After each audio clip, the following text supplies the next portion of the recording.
Okay, so I don't expect anybody to be actually watching this. I'm just wanting to play fucking Majora's Mask because. So I don't expect anybody. Wait 1 second. Uh, I just wanted to play Majora's Mask because I was in the mood to. And Shadow the Hedgehog gave me fucking PTSD, so I am here doing this. Again, don't really expect any viewers. I just figured if I was gonna play it anyway, I might as well just stream it. Um, I just always try to gather rupees in this first place because the bushes always respawn here, so it's a nice place to just farm before getting to Clocktown. Um,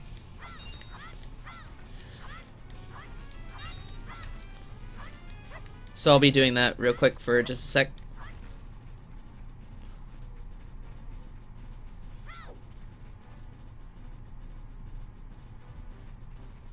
I just want to say that the atmosphere is impeccable here, and it's a little bit ruined by the 3DS version from what I've seen.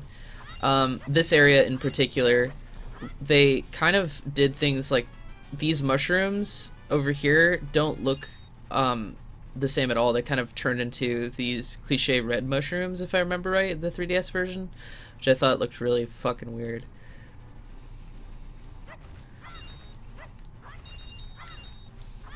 Hey.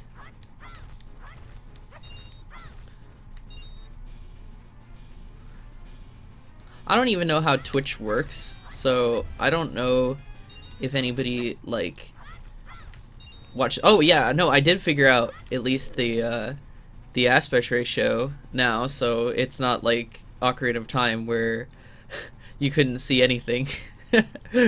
Well, you could, but it was like in a weird direction.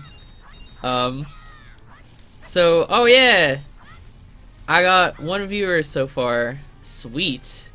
I'm guessing they either just found me by searching, or maybe they got an email notification. Who knows?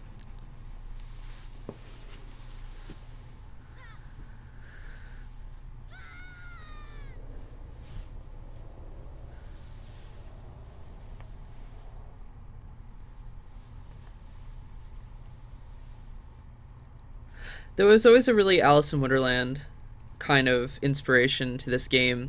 Um, Going down the rabbit hole. Hello, Spicy Bacon. How you doing? Welcome. We're doing Majora's Mask because I got PTSD from Shadow the Hedgehog and I wanted to play a game I actually like, and I don't have Silent Hill to play, which was the other thing that people really wanted. Or, well, it came second place on a Twitter poll. But I'm doing Majora's Mask for now. I'm really good at this game. Actually, probably better than even Ocarina of Time. It's a really interesting game in terms of its glitches, and far easier to perform glitches in this game than it is for Ocarina, thanks to, mostly in part to, easier bomb shoe hover glitch, so you can float places, so, which is always a lot of fun.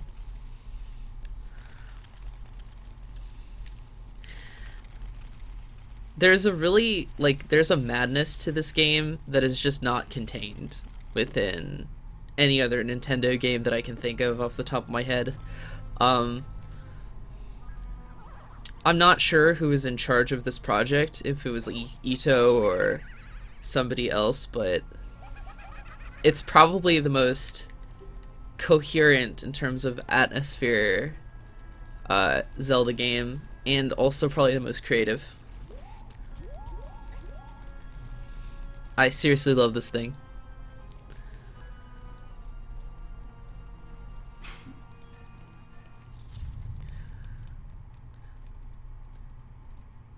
I'm very elitist when it comes to the 3DS version versus the N64 one, because I absolutely stand by the colors and the... Oh, it was Eiji Aonuma. Okay. That makes sense. I think he was in charge of Wind Waker's direction as well, if I'm not mistaken. Which was probably the second most coherent in terms of atmosphere, in my opinion.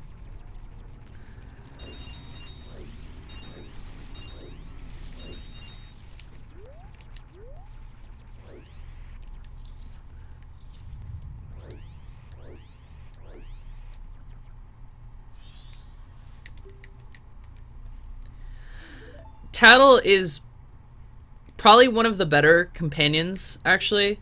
I'd rank her below Midna and Eslo, but she's probably like third place for me. I think that she at least has a personality, you know, and it's sassy, and I like it.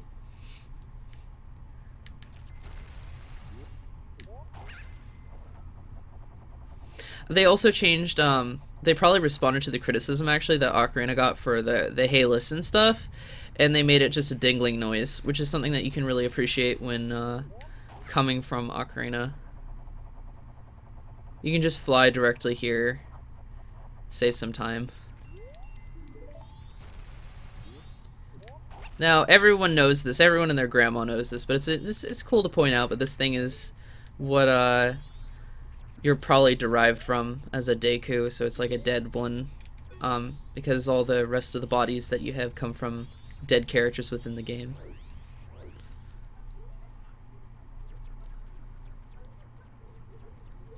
Excellent atmosphere walking through this tunnel.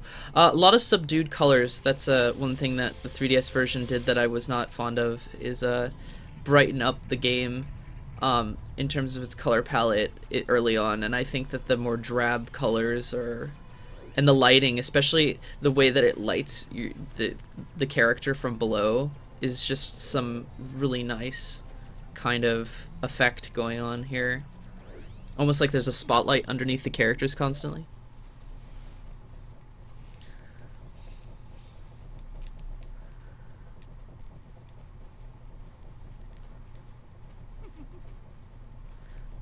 This guy is supposedly based off of Shigeru Miyamoto.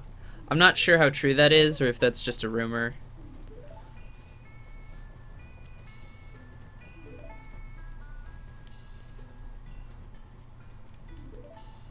I'd like to think it's true.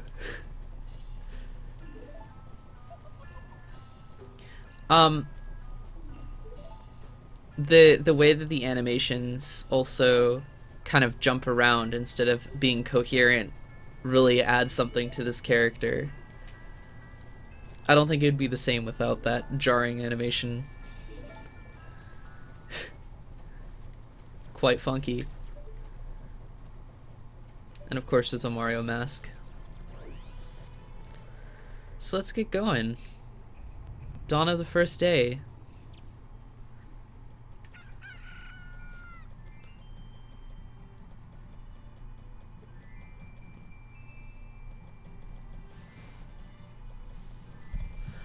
I might share this on Twitter in a second.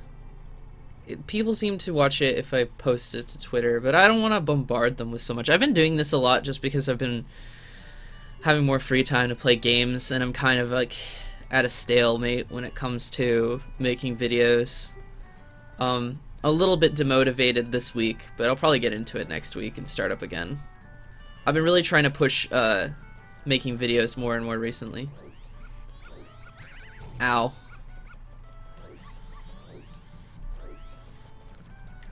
So what's first? Oh yeah, no, the music here is incredible.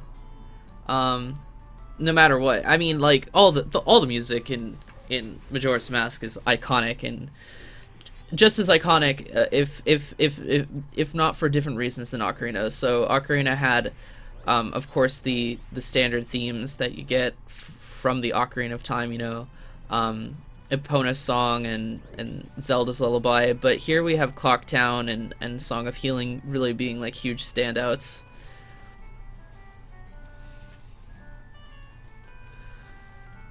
Right. Okay, so we have to go to the laundry pool and get like a fairy. This will be no problem. Let's go. I'm sort of just thinking about the game rather than the game itself, if that makes sense. So I'm not rushing things.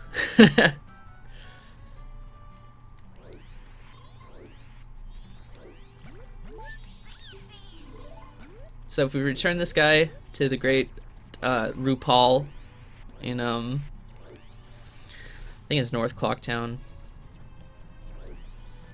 then we'll get some magic and we can blow up a balloon. No prob.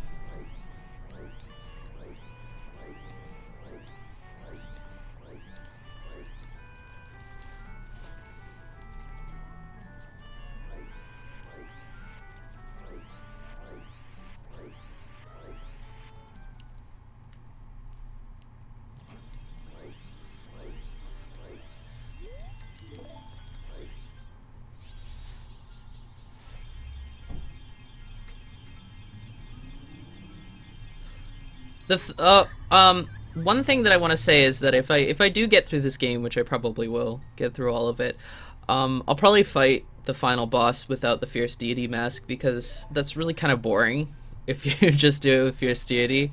You can already kind of cheese it with arrows too, so I'm considering just leaving that out. No upgrades this playthrough. I'm gonna be doing 3 hearts. No quirks that'll allow me to have advantages over any of the bosses. I prefer it that way. Same deal with Ocarina. So no like Chateau Romani either. No cheesing with light arrows. And you can cheese with light arrows in this game, super easy.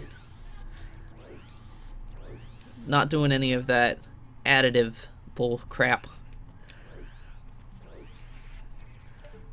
Though getting the fairies in each of the dungeons is one of the hardest parts of this game, so I guess I'm skimping out.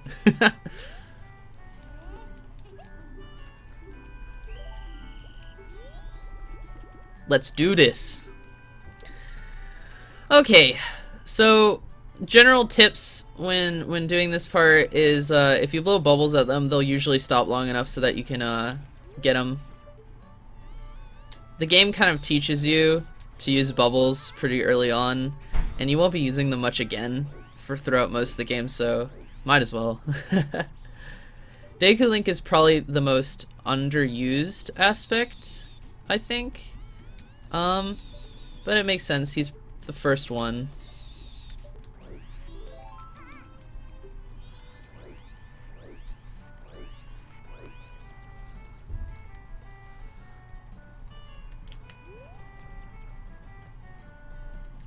Oh yeah, there's a couple of glitches that I can show, I just remembered. Even in this part of the game. Let me bring up something over here, just one sec. I'm just making sure that the internet is stable so I can see.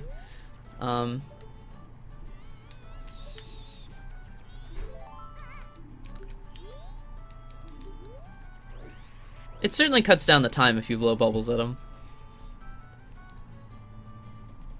I don't really see many Let's Players doing that either with this game. I've seen a couple playthroughs.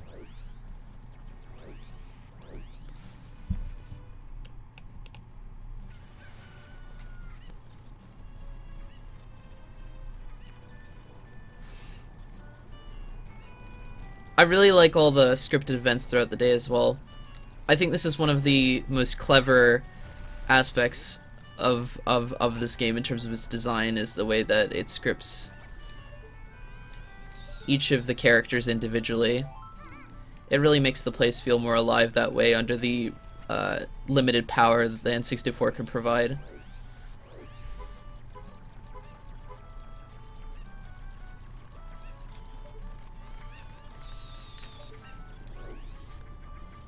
Oh crap.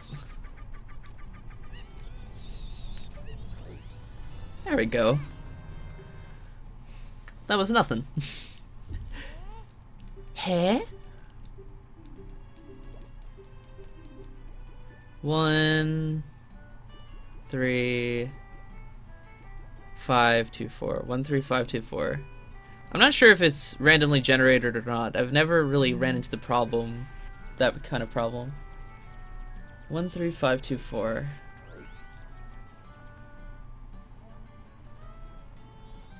1 3 5 2 4. 1 3 5 2 4.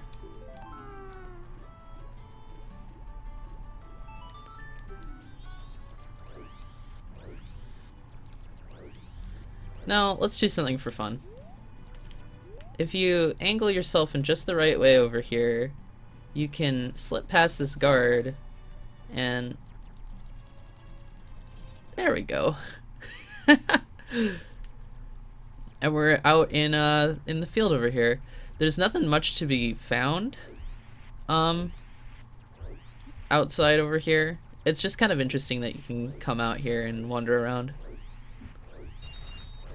Well, I guess there's some rupees. It's always nice.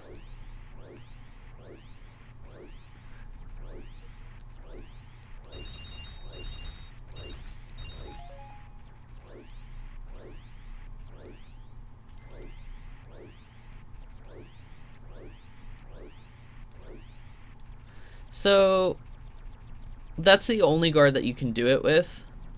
And again, there's not really much purpose to it, but it's just sort of fun.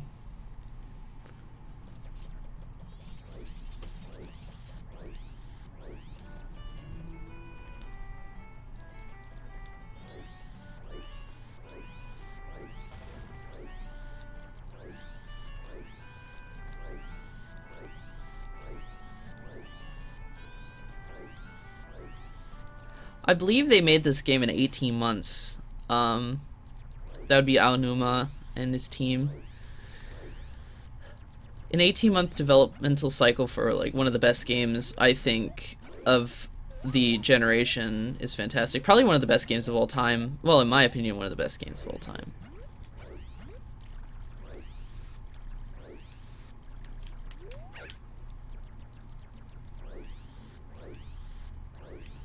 I think it's Matthew Matosis that pointed this out, but the reason you have Majora's Mask on all the balloons is so that when you get up onto the clock tower, then Majora, you kind of will hit him, and the solution is you're being trained with the solution on what to do.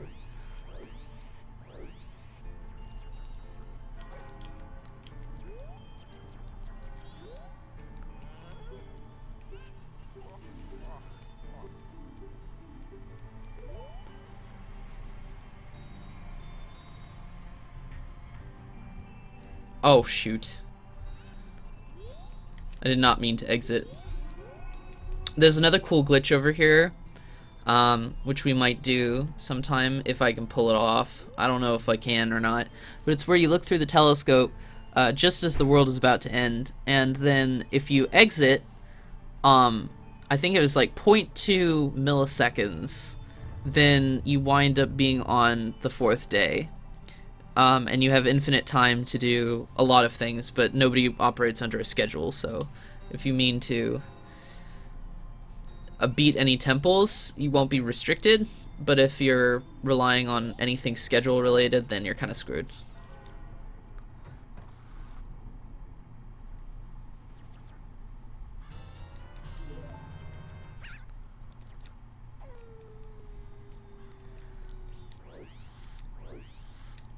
The impending nature of the clock and the way that they present it to you in this game is also really important, I think, to the atmosphere. Every time it says a title card, or anytime there's a title card telling you the time, I think that's one of the most vital things about this game. I actually remember when I think it was Final Fantasy XIII Lightning Returns was advertised by many game journalists as being like Majora's Mask-like game. I did wind up playing that, and it was kind of shite, but a lot of people really don't like Final Fantasy XIII, so no surprises there for most of you. I was rather indifferent towards the first game. I think it's flawed, but I do enjoy it.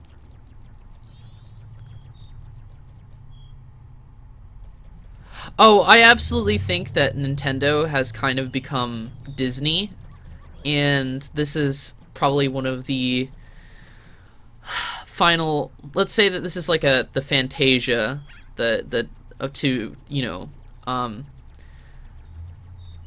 to Disney's more kind of like typical films, and we'll probably not see a game like this from Nintendo for many years. It's distinctly Japanese.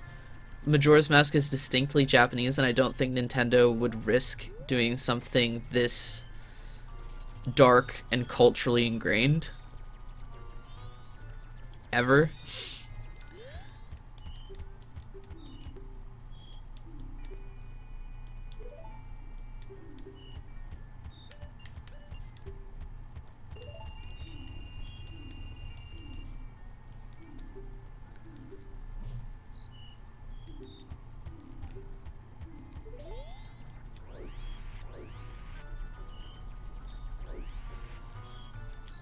Where do we go now? Right, we have to trade the moon tier to the Deku and get the contract. There's a way to skip this cutscene, but I forget how it's done.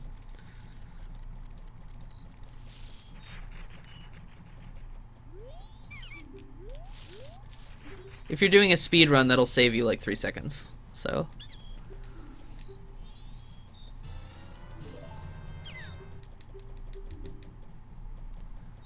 Thankfully, Majora also learned from Ocarina in terms of the localization, because the text speed is far faster in this game than Ocarina.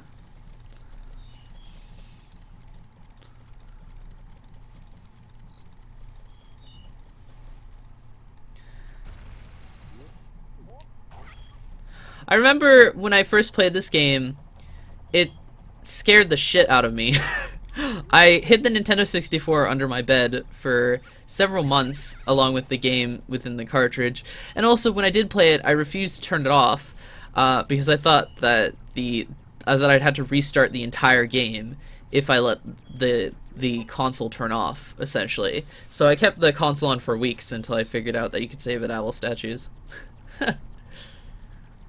But it was always pretty much under my bed. I thought this game was kind of freaky. Right, okay. We're going to see Grandma, and we're gonna just skip to the end of the day cycle.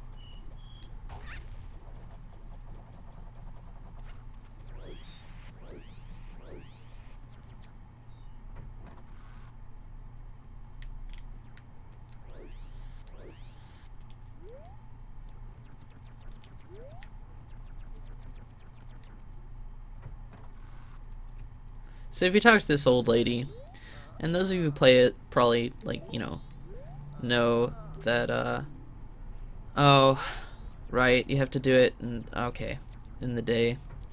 So we gotta waste some time somehow. I really like how they give you 3 days to figure out what to do. In this game, while you're Deku Link and you're trying to figure things out, it encourages you to explore. There is no hand-holding in this game. Another thing that I think the 3DS version kind of messed up on was the hand-holding was so much more prevalent. But here, they kind of trust you to explore your environment and learn what to do.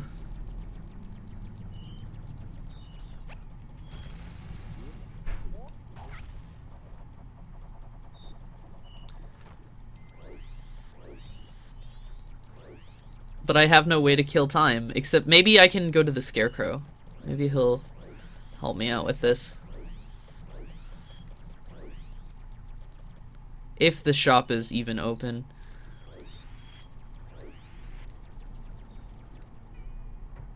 Oh wait, nope, wrong. Oh wait, yep. Cool. Oh!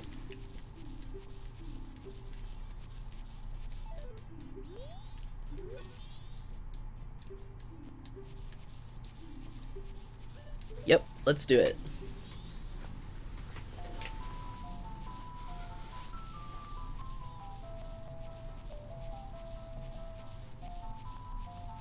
I think this was one of the first N64 games to utilize a lot of motion blur. It's one of the earlier examples of motion blur I can remember on the consoles.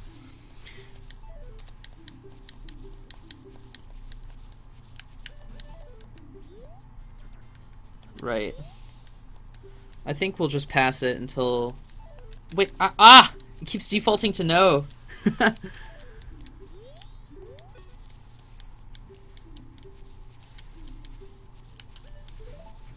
Hold off, I'm gonna run off for a quick sec.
Sorry for that dead air.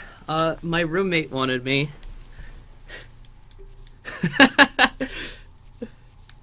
Yes, we shall dance. The scarecrow stream. You betcha.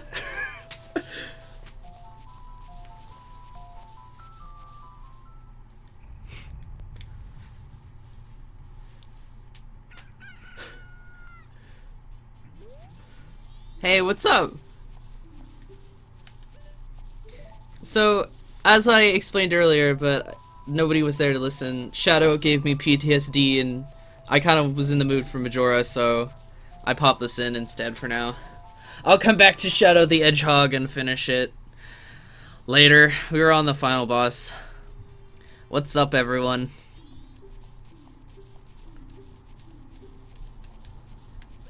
No, I would... We're not doing any, that's another thing. We're not slowing down time at all in this playthrough. We got a schedule proper. Like actual men.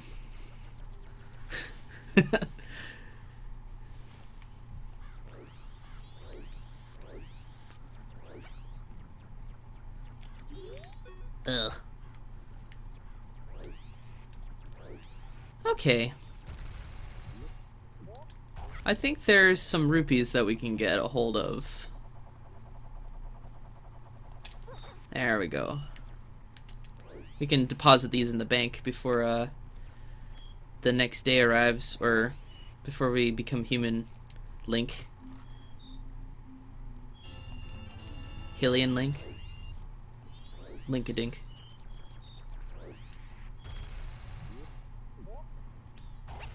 The GameCube version is actually not ported that well. It's an emulation of the N64 one. And it doesn't run any better or worse than the original. I would probably not recommend it over the N64 one, and I would definitely not recommend the 3DS version if you're looking for the original atmosphere and the original experience. I don't like the way that they changed the boss battles. I don't like the way that they made the game atmospherically different with different color palettes. I think this is the way that you should play it, is probably either on Virtual Console or Secret Gamefly, as I like to call it. I would definitely advocate purchasing this game in some sort of form, and I own like 5 copies of it, so I think it's fine for me to play it on an emulation.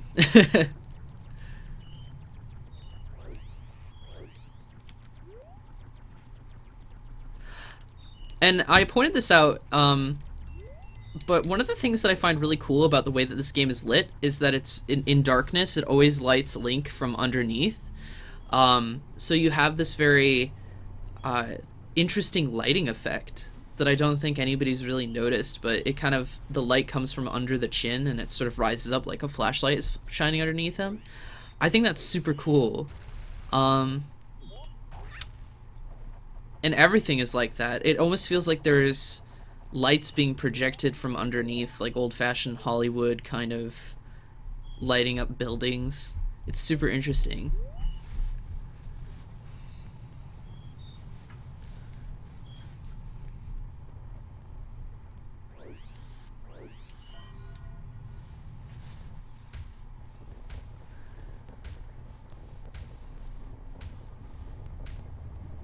Well, the GameCube one isn't the worst one to get. There is some slowdown, though.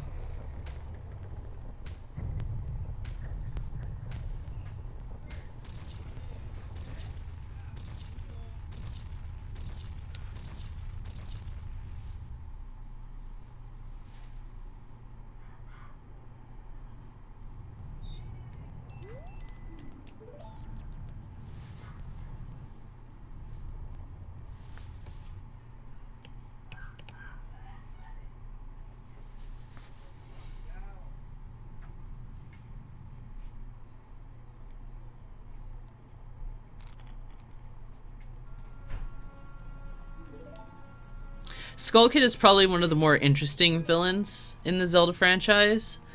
Um, very interesting characteristics and characterization.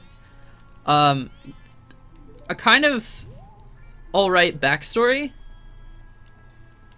It's not super deep, but he's a lot better than Ganondorf. And certainly better than some of the other villains that we've seen throughout the franchise. I was not too hot on Vati, nor Bellum, I think, from Phantom Hourglass. So in terms of alternate villains, this guy's probably one of the better ones. He's not that evil, but I think that's what makes him kind of interesting. More of a trickster, like a Loki character.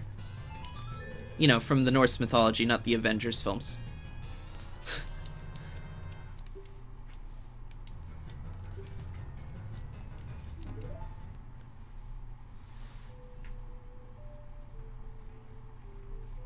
Oh, Ganondorf was way better in Wind Waker.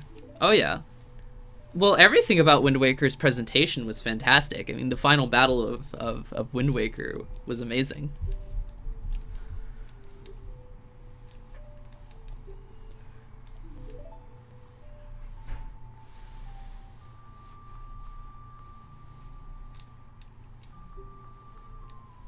This is the only shot we get to see of our Princess Zelda. One of the most misnamed subtitles, The Legend of Zelda, for this one. Has really nothing to do with her.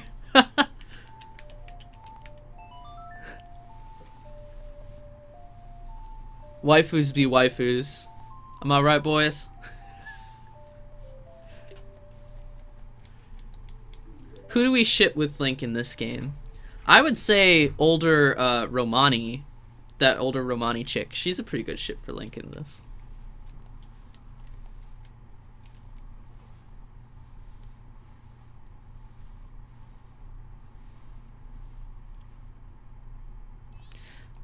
Despite people saying that Legend of Zelda is sexist, well, Anita Sarkeesian says Legend of Zelda is sexist. Zelda's always been a pretty good character as far as she goes.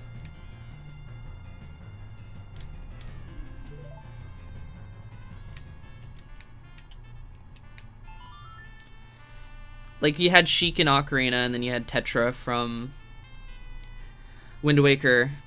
And both of those incarnations of Zelda are pretty good. Even in Skyward Sword, she has her own plot, essentially, that's occurring at the same time as Link's adventure. Oh yeah, she was great in Spirit Tracks. That's another thing.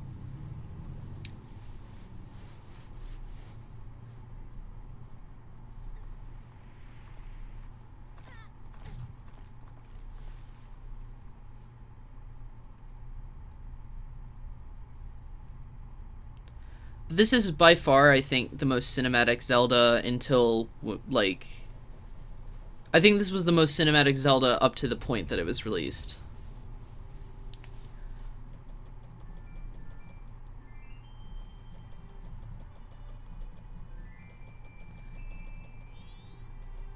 And it has just the right amount of balance between cutscenes and gameplay, I think.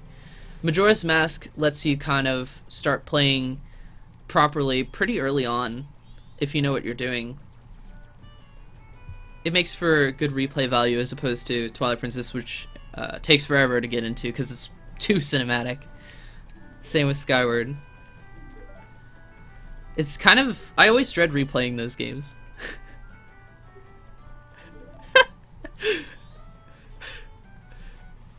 The faces of evil.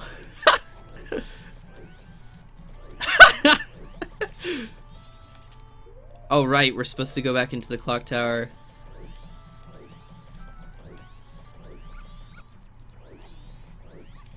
Confront Shigeru Miyamoto.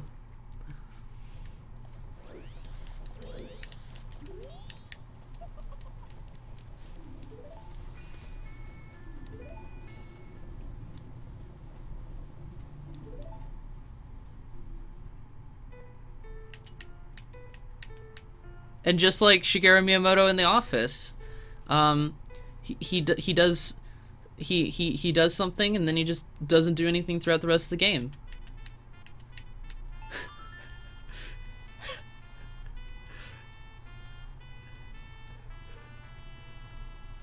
Oh, Shigeru, you useless hack.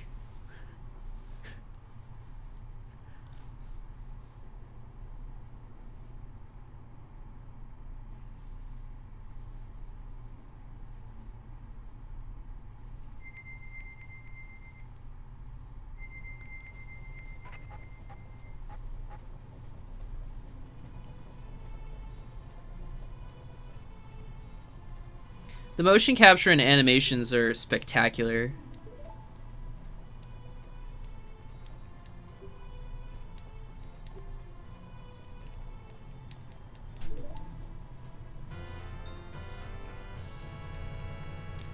And they did use motion capture on this game.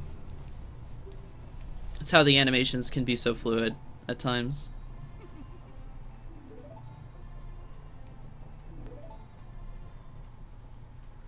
Really dig the music cut out there too. The use of music is so much more sophisticated than what we were seeing in Ocarina.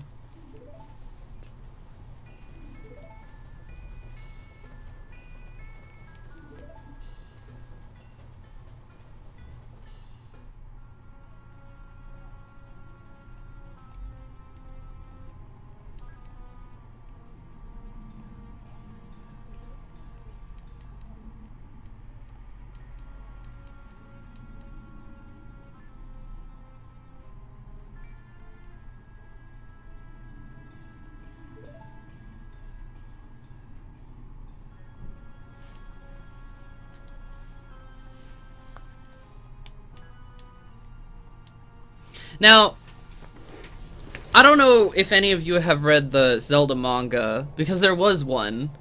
There were actually a few. But the backstory for Majora is really strange in the manga. I'm not sure if I like it explained at all, but it is something. Majora originally was this demon, and a hero played a bongo drum and it danced itself to death. Just kind of interesting in a mythological way. And then the demon's face was carved into the mask,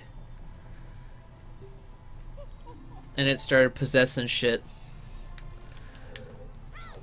Only Shigeru Miyamoto could handle having all those masks.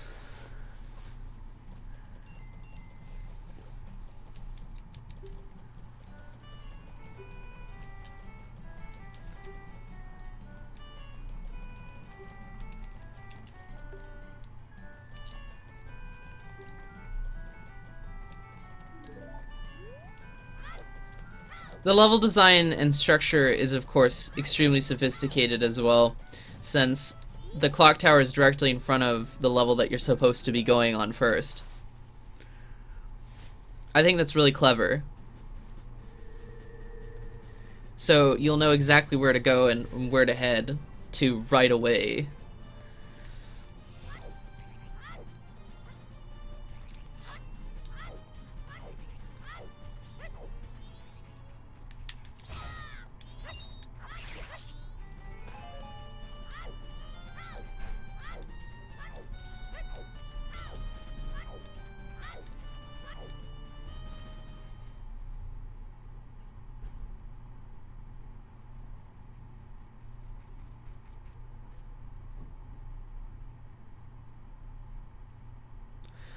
Again, the music cuts out here, and so we're only left with ambiance. It's just more sophisticated than what we were seeing in Ocarina.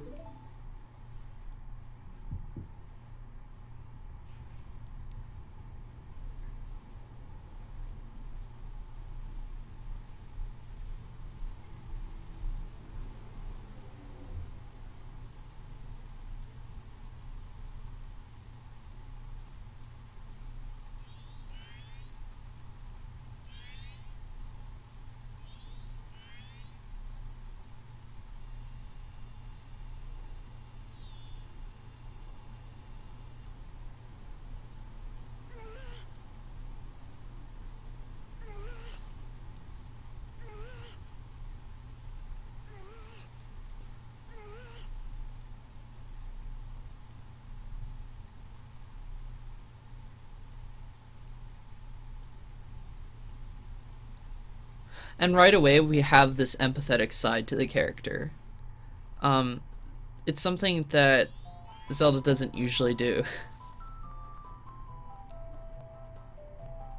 Humanize the villain.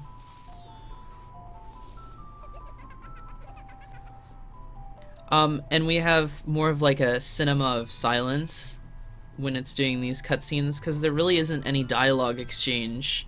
It's kind of letting this visual montage key you in on what the character was like then compared to now. Which is really nice, especially for a game that lacks voice acting. A couple of dialogue blurbs, but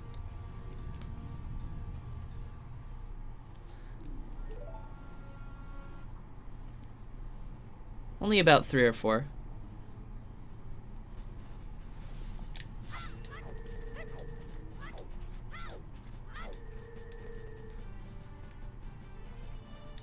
There was a lot of thought put into the game. It's weird because playing this, it reminds me of how Dark Souls 3, a lot of people are saying that it's meant to be kind of like this game in the sense that it's a strange amalgamation of the previous games warped together. But I never got that feeling from the game compared to here, where this really feels like some twisted version of Ocarina. I think it's because the Dark Souls 1 and 2, well, mostly just Dark Souls 1, but those games were kind of already bleak to begin with, so you're not really adding much to the experience by turning the world upside down, I don't think. It doesn't really subvert any expectations in the same way that this game does, where you have characters who were villains are now good guys and vice versa. Of course, everyone is more humanized. It's almost like a deconstruction of Ocarina. Deconstruction I define as bringing something to a more logical conclusion, and I'm not sure how anybody else defines that, because I've seen so many different opinions on what the term deconstruction really means.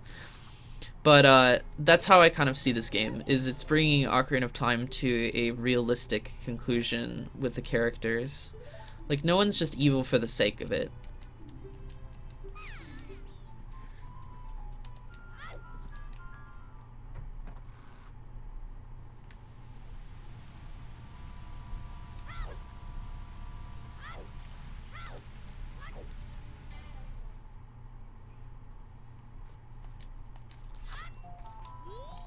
I think there's more of a difficulty curve in this one as well. It kind of relies you to play on Ocarina, or to have played Ocarina, I think, first. Like, this version of the Lost Woods is so much more difficult in comparison to getting through the Lost Woods and Ocarina, that it feels like they kind of knew that their audience was getting older, and they trusted them more with more difficult scenarios.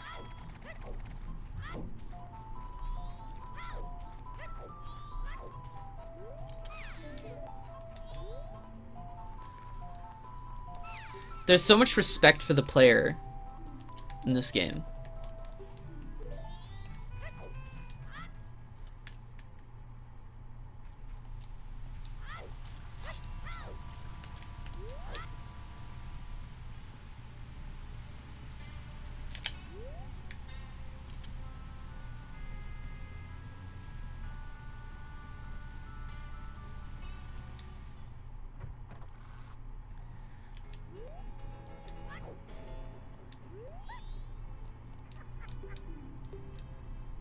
See, now, comparing the characters is inevitable, but that's something I really like about this. And it's one of those differences, I think, where Dark Souls 3 kind of messed up in the sense that all the characters that you'd see from the previous games, they weren't subverted. They were the same, for the most part. And it was also really difficult to encounter those characters. The environments were not subverted. the expectations of what you come to expect from the Zelda cast here, they are subverted. And that's really cool.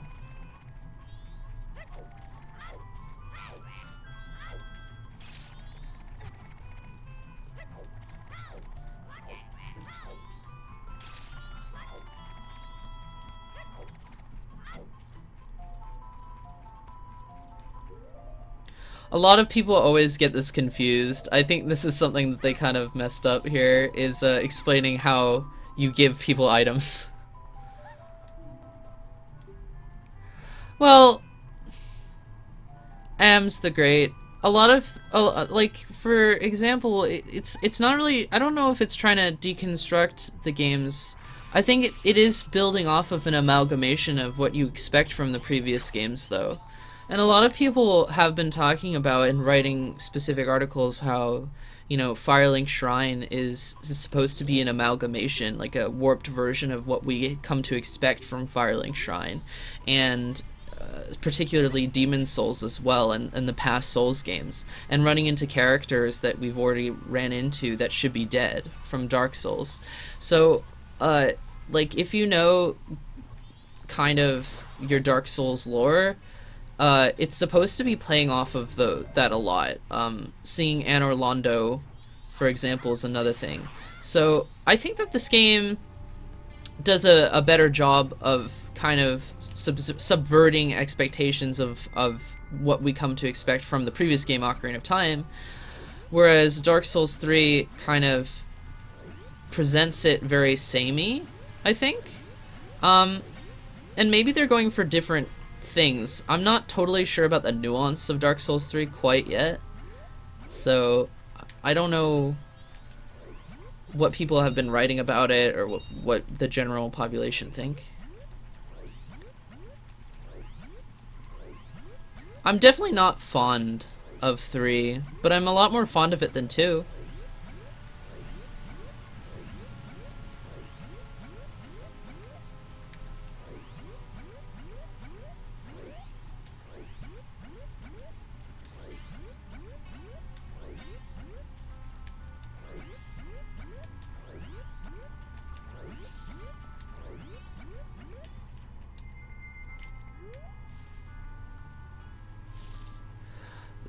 Three is more just a sequel? I don't know. Again, a lot of there's some implications in the lore that I've been hearing about where it seems like the world is coming together in a strange way where everything is just trying to mush together. Like the universe itself is kind of caving in and becoming this combination of all the previous cycles that we've experienced. That's one thing that I hear a lot of players talking about. So I do think it's trying to be a little bit more than that, you know? We see that with like characters like Artorias kind of coming back within the Abyss Watchers as well. There's and Big Cat Logan with the Crystal Sorcerer boss, which is kind of funny because that boss is a little bit derivative of the Purple Poe from Ocarina of Time, where the Purple Poe will spin at you to let you know what is the which is the real one, and then the Crystal Sage shoots purple magic at you. The real one. I feel like it's a direct tribute, actually. It's a lot of fun.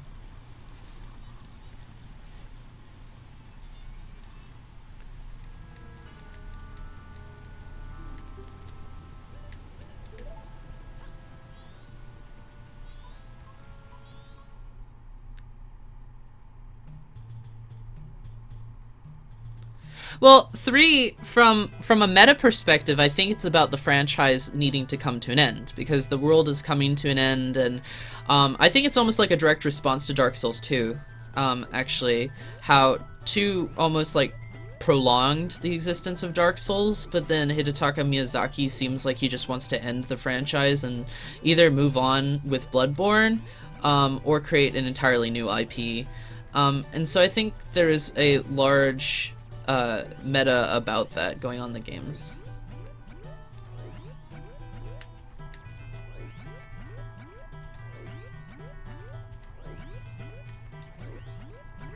No characters from Dark Souls 1 are in besides Andre, Patches, Artorias is referenced, Big Hat Logan is referenced. There are a lot of characters actually from Dark Souls 1 that appear in Dark Souls 3 in various warped forms.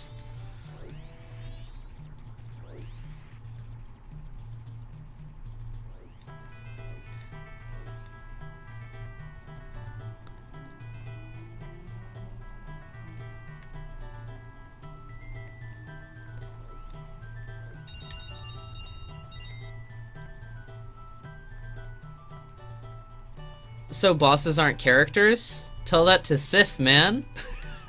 Or the original Artorias. I don't know. I feel like you're wrong on this one.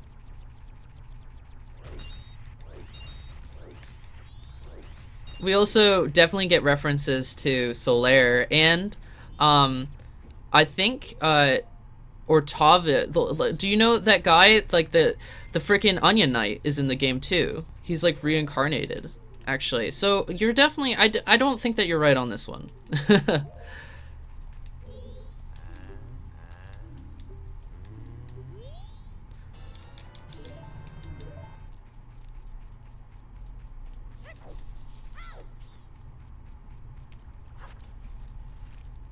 A hardly different name. It's hardly different.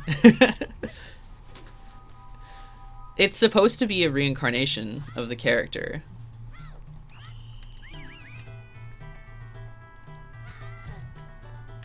There is definitely some warping of what we've come to expect from Dark Souls 1 and Dark Souls 3.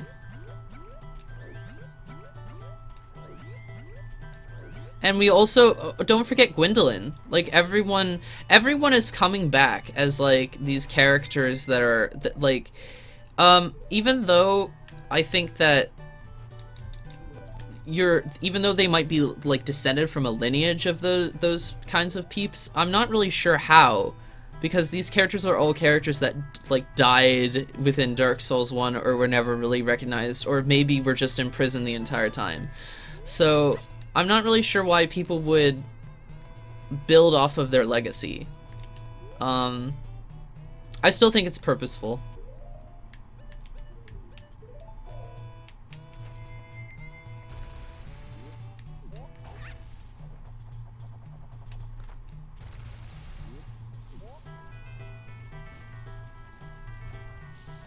Do I have any Deku nuts? Oh shoot, one sec. Oh shoot. Okay, I do.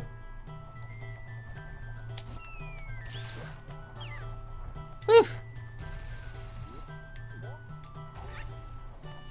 We do really need some lore videos. That's the thing, is that it's really hard to discern what is correct within Dark Souls without the help of the entire community.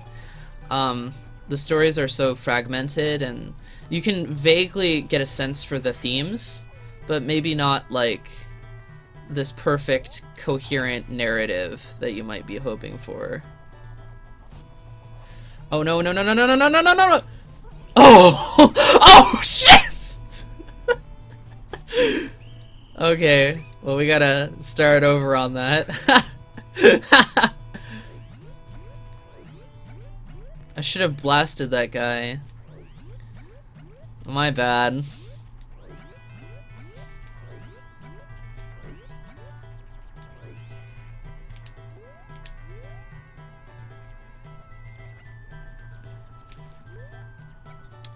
One thing that I really appreciate about Bloodborne is that I feel like even though lore is a good supplement, like lore videos and stuff, I think that you can actually discern the basics of the story pretty easily yourself. It's a little bit more of a friendly approach. And some people are gonna like that more. I'm one of those people, or they're gonna dislike it more. I think the dark one is the real Firelink.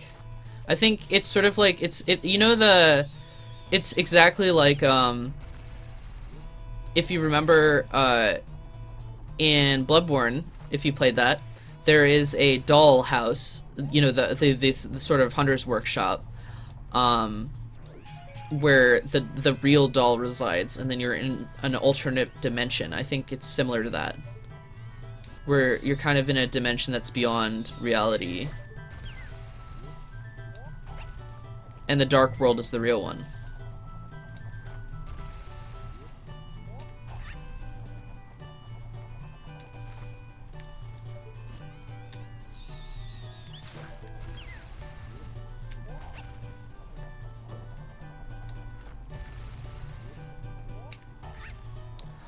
I don't necessarily think, despite the accusations that Dark Souls 3 though is derivative of Dark Souls 1, I think if anything it's purposely playing off of it.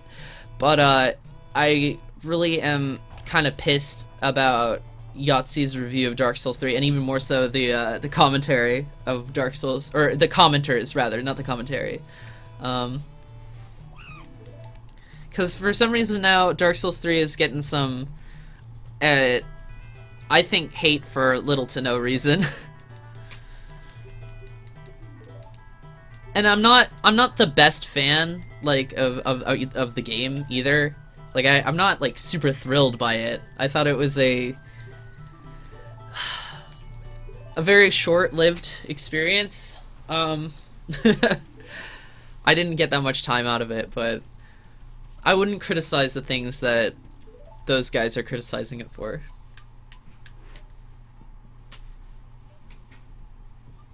Like, they were saying that the level design in Dark Souls 2 was better, and I'm like, what world do you live in?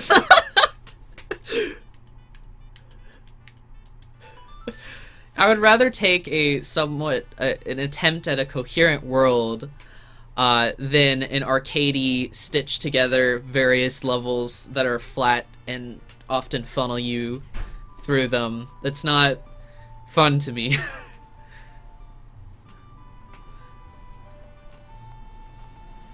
There are a couple exceptions. Dark Souls 2 had some okay levels, and especially the DLC there was much more of a sense of verticality, especially to Crown of Sunken King.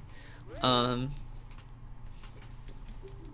I wouldn't give it that much credit for having good level design. I think 3 was a lot more coherent, a lot better.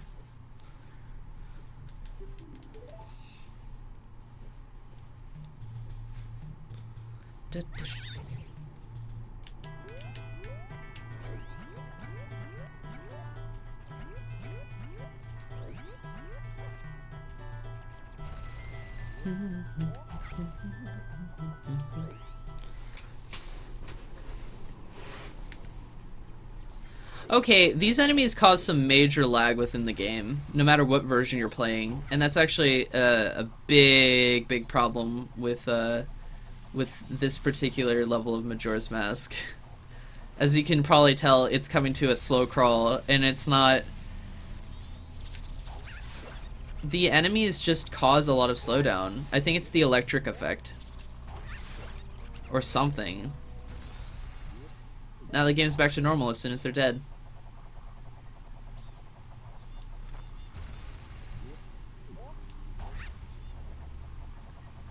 The base game's design of Dark Souls 2 is really not good. I think my favorite level from the base game, in terms of aesthetic, I think it's that underground section where with the glowing plants, blue plants, and the magicians, but I hate the design of it. I think it's crap. But I like the aesthetic of it.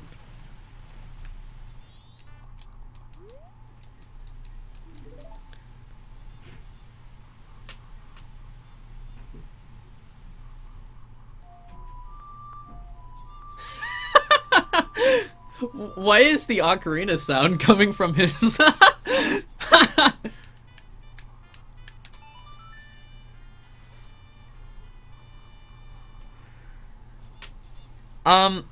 In terms of the best design level in Dark Souls 2, I can't think of it because I honestly don't have positives to say about the level design in the game.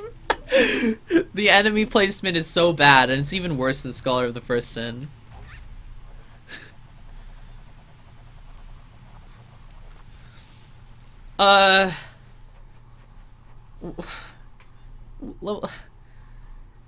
Best design level is Betwixt? I don't know.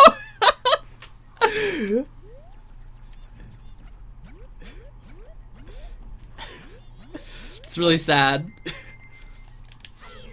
The lighting here in Majora is so good. That's the thing that they really nailed, is that the lighting here is the best on the N64. Like, the way that it's lit with the purple in the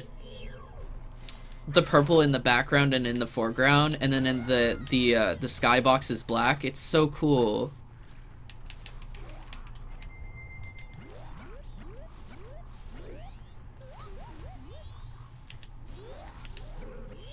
Okay, what the fuck just happened there?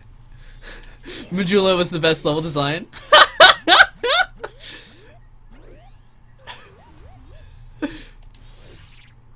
What the fuck am I doing? I'm spawning next to this guy. Oh my god, this is terrible. I don't know how to get out of this situation.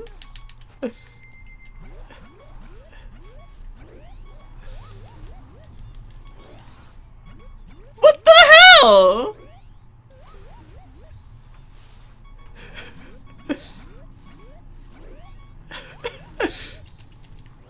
Oh, thank God. Oh my god. That never has happened to me, where I just kept spawning into that same place and I'd either take damage or bounce off the guy. That's so weird. Okay, it's cool, it's cool, it's cool. We got this.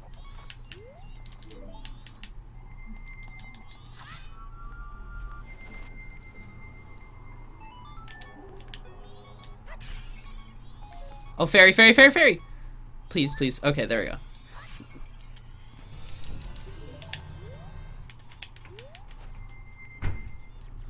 go. Probably the most disappointing thing about Majora's Mask's dungeons is the fact that you always get a form of arrow each dungeon. I would have liked it if there was something interesting, but what they do with the arrows far surpasses what Ocarina did. Where you'd get an ice arrow and it wouldn't do diddly squat, but in Majora it does do things, which is super neat.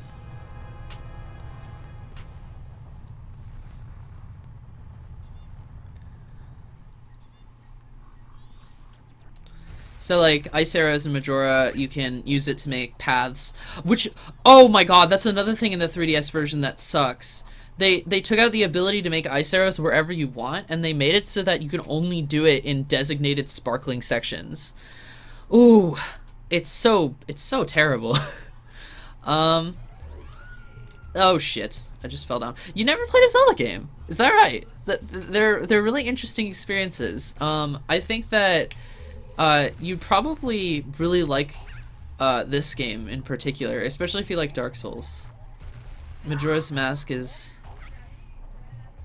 the most brooding atmospherically, the most interesting in terms of the level design, and I don't know, I just genuinely get a kick out of it. I think it's really, really cool.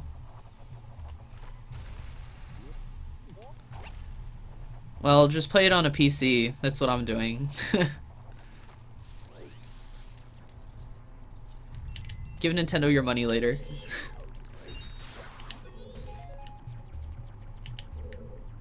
Majora didn't sell that well, actually. It's considered a cult classic. Believe it or not.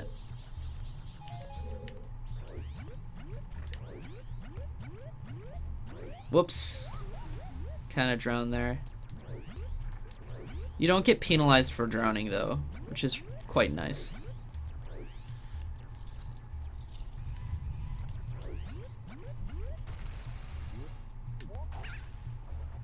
So what are your favorite games then? I'm just really interested.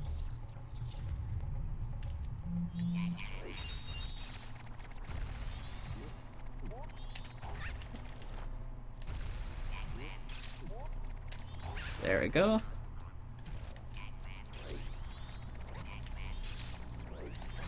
Oh, come on. There we go. Really? Okay. There we go.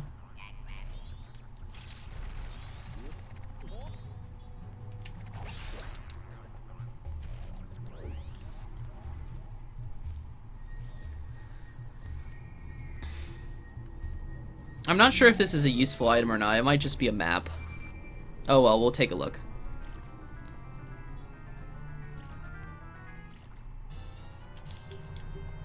Dark Souls 1? Have you played Bloodborne? Or have you had a chance to? Bloodborne is my favorite out of the Souls franchise.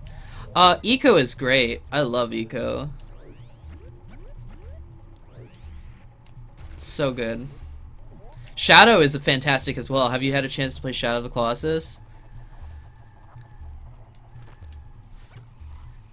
In terms of games that utilize the medium to the fullest potential, I'd say that it's definitely like Shadow of the Colossus, Majora's Mask, probably either your choice between Mother 3 or Undertale, and Dark Souls and Bloodborne. Those games really utilize their medium to tell their narratives and to create emotional impact and drama.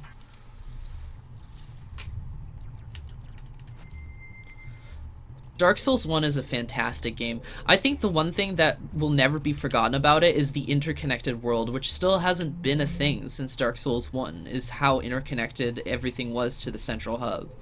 That's a super shame because that was one of the coolest aspects that I think almost universally every game designer could take from it. Okay. You know what? There we go.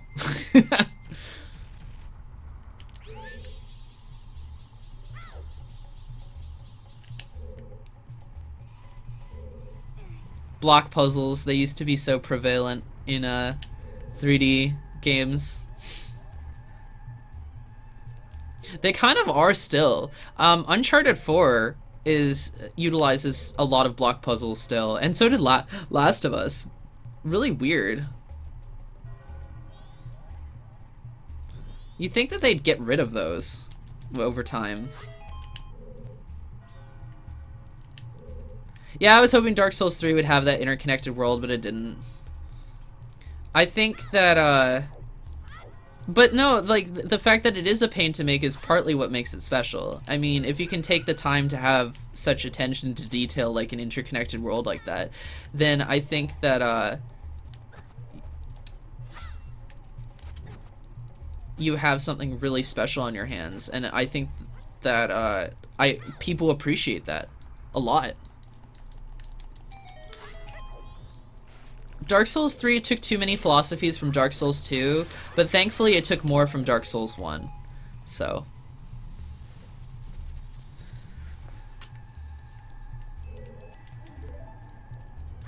I think the hub world works for something like Bloodborne, where it's thematically like significant to H.P. Lovecraft and the Lovecraftian aura of the game and the sense of isolation, because in Bloodborne you literally are alone with the exception of a handicapped person and a doll, and so it gives you this horrible feeling of being cut off from the rest of the world, as opposed to Dark Souls 3 where you're kind of just there and everyone's chilling.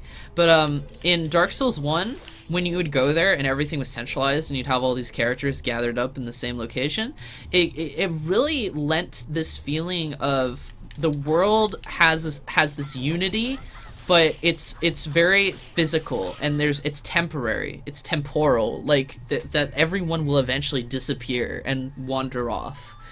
And it makes sense, and you kind of know where they're going in the world. I think that's something special in and it's worth doing again. I don't know when they'll do it again. I hope soon. From Software are really cool.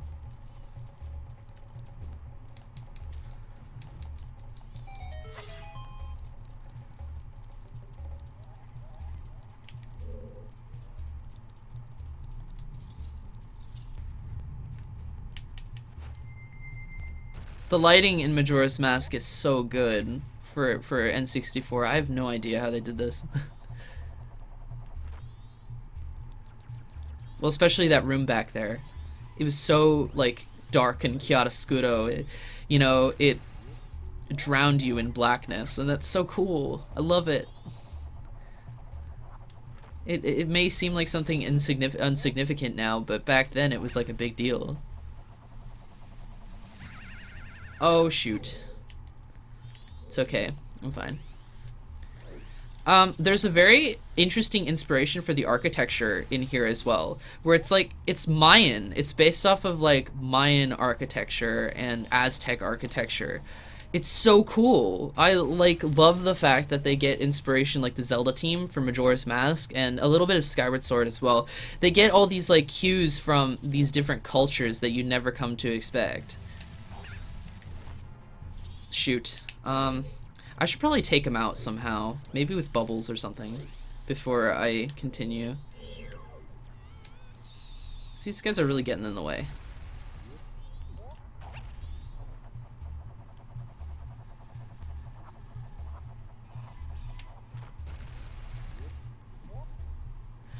In Dark Souls 3, it's still a little different. There seems to be something about how the NPCs get there, and you need to know them and kindle throughout I just feel like you have less of a sense of them wandering throughout the world because of the teleportation ability.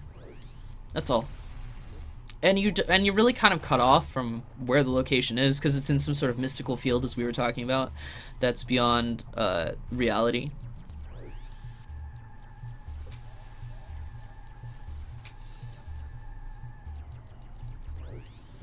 Yeah, warping out of cages is a little weird. It's just like, hey, a guy, let's warp out of a cage now. It's sort of silly when you analyze it like that.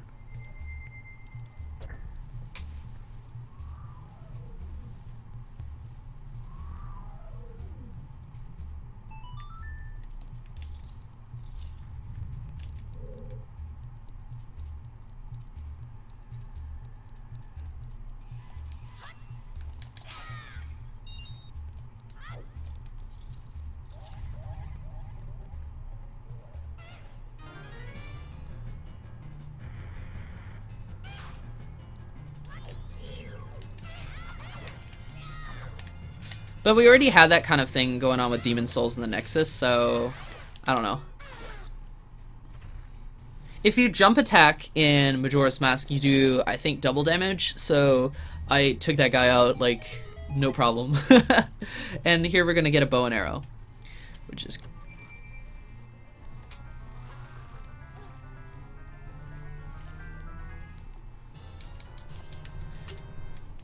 The bow and arrow is something that they really perfected in Zelda throughout the franchise. I think my biggest complaint is that the controller can be a little bit fidgety.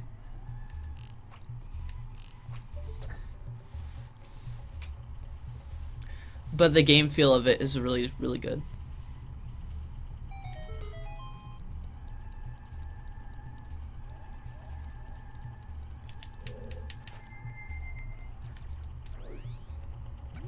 Shoot.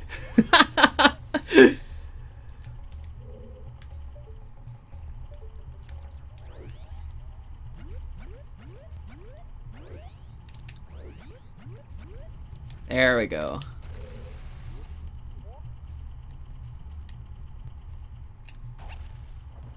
Well, reusing concepts is only so good as if you add enough fresh ideas, right?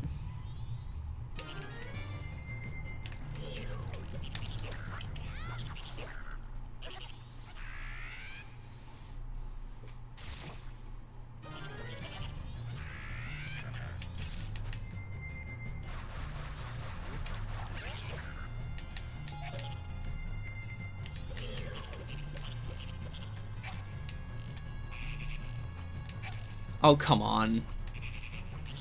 There we go.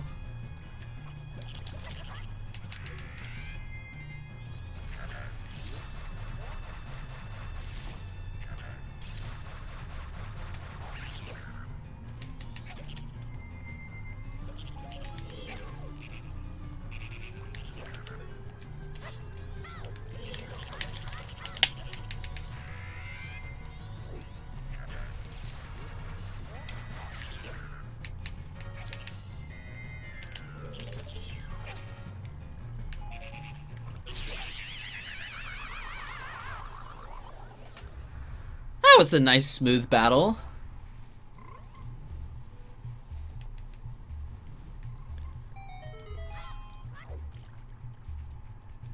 Well, the key guys, Vati and whatever, they still haven't made videos on it, and Vati, I know he takes from like basically forums and Reddit and whatever, and like all of his information is pretty derivative, but he at least brings it all together, so that's quite nice of him to do.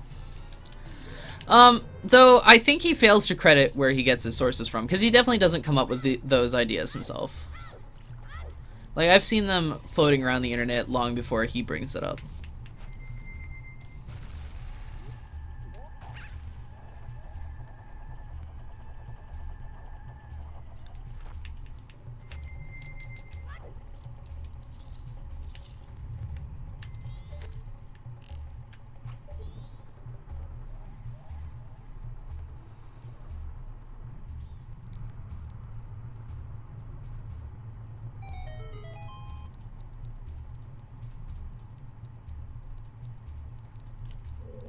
Another cool thing about this level's aesthetic is that basically it feels like we're in a place about purification and blooming, which kind of speaks to the game's overall themes. Majora's Mask is very much about purifying the dead, and this dungeon kind of, like, all the dungeons have that to some degree, but this one, you know, you purify the water, you basically create, rejuvenate the world, and that's what you're doing throughout the entire game. And each dungeon in Majora is weirdly symbolic of these qualities. So when we see that floating flower blossoming and twirling in the poisoned water that becomes purified, it definitely feels like there's something intentional there, when the rest of the game also has similar things going on.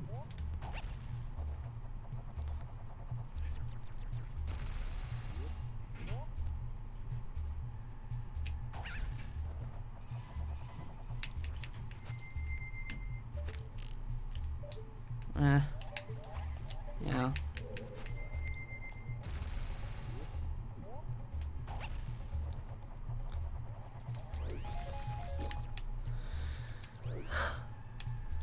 I went the wrong direction.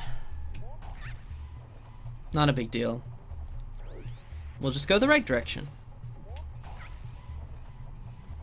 Yeah, this game has a lot to do about death and anxiety of death, because the protagonist himself, Link, is probably dead, honestly, and this is like a fever dream. It's kind of like, if you've ever seen anime and the Cowboy Bebop movie, it's a little bit like that, where you're seeing this fever dream existence, a reality that is a twisted version of your own, that placates very largely into your own problems. And that's happening here with the protagonist. Link himself in this game is probably one of the most interesting versions of Link, I'd say. There we go.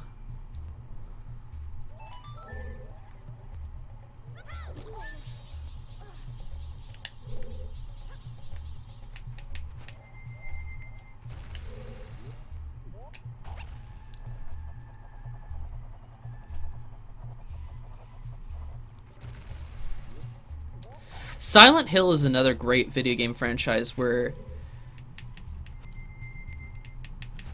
Oh, you hadn't thought of the Cowboy Bebop movie as a fever dream? Yeah, there's a lot of evidence to supply that it actually takes place after Spike is pretty much been shot. I can't remember exactly the theories, but my friend Rob gave me all this list of, like, essentially reasons why it's reinforced for that, and how it is like a fever dream, and it blew my mind. I kind of forget what they are. I'm gonna have to ask him again and come back to you with that information, but it's so cool to think of that movie as that, like that.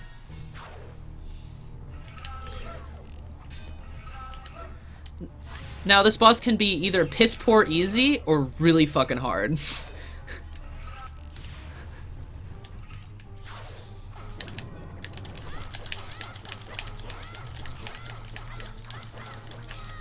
And it depends on if you get him in the stun lock like I just did there. If you get him in a stun lock, then he can be killed in like 2 seconds, and I could have basically killed him there if I had kept it going.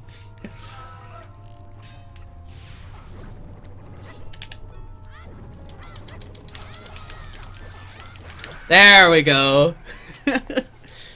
No, there isn't a video on Cowboy Bebop being a fever dream. That is, unfortunately, that is one theory that is not reinforced by a video. Which is a shame. Wow, the mask almost never spawns here. It usually spawns in the center of the room. Okay, interesting. It is the dancer, but it's so easy if you get him in that spin attack, stun lock. It's usually a lot harder. Like, I would have been there if I didn't know what I was doing. I'd be here for like 15 minutes. So I remember the first time I fought him, he was very hard.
There's something so remarkable about the tone of some of these cutscenes.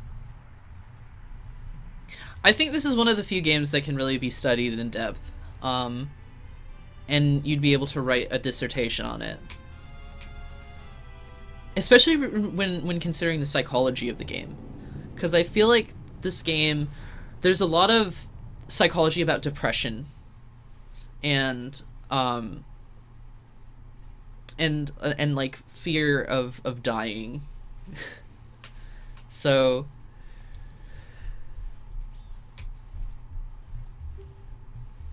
I'll point it out whenever I see anything interesting that involves that. There are some theories where people think that this is like the 5 stages of acceptance, like personified within a game. And I think they're onto something there.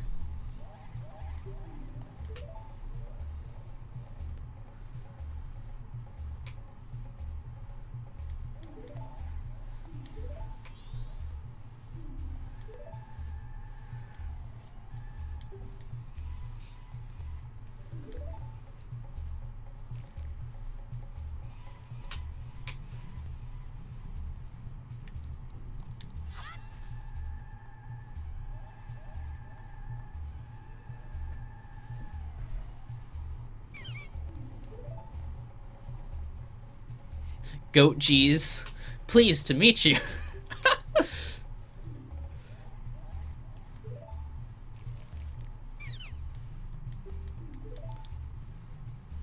So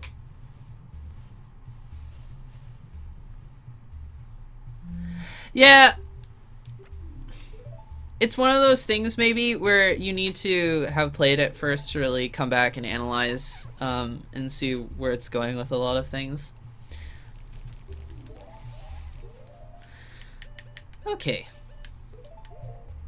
This is a really surreal moment, because we kind of just capture her in a bottle. And it's such a bizarre moment in the game. And it just plays it off. It's like, oh yeah, it was a tight fit. Okay.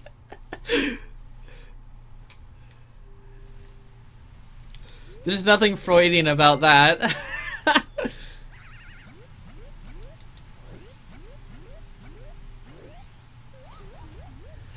We just captured Princess.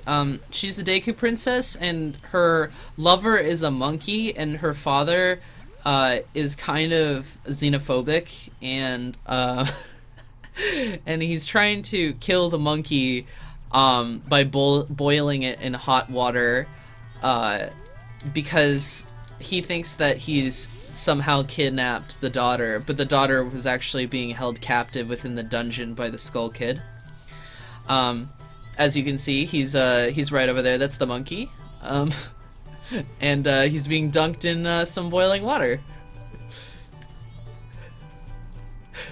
This game is strange.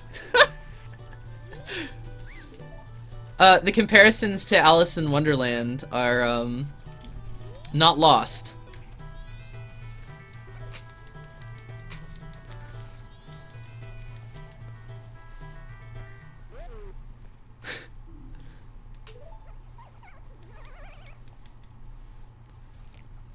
So she's kind of pissed at him for trying to murder her lover. She's a wood creature, so I wouldn't call it bestiality, especially since the monkey can talk.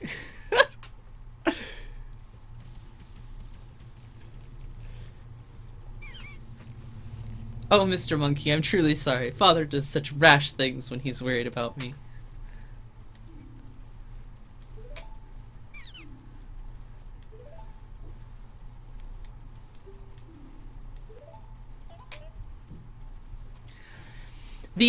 One of the strange things about this game is since it has a 3-day cycle and you have to rewind time, anything that you do that's good for the world becomes undone as soon as you go back in time. There is a definite tragedy, I think, to that. It's like no matter what you do, it comes to nothing until the end, and even then it's like, what about all the realities that you couldn't save? What about all the people that are left to suffer?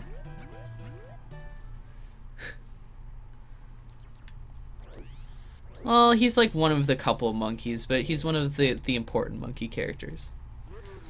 So now we have this Deku butler whose son has perished, and you've taken on his form, his son's form, due to the dark magic of Majora. And now we're racing him to the end of this hall.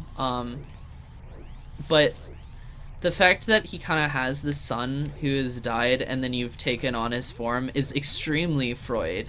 One of the interesting things about Freud, and this is reflected in Alfred Hitchcock movies, so like Vertigo, for example, you have characters that exist in the form of other characters. It's these projections, these like these continuations of the dead as reflected in the living, that I think makes for one of the more surreal experiences in Majora's Mask. You are masquerading as the dead within the game. Every character that you become, because you take on about 4 forms in this game, are dead, and the only form that isn't supposedly dead is Link himself, but Link might be dead. So it's really interesting that if the protagonist is actually dead in this, then he's just like the rest of the characters he's masquerading as, a former self, somebody who is like, who no longer exists.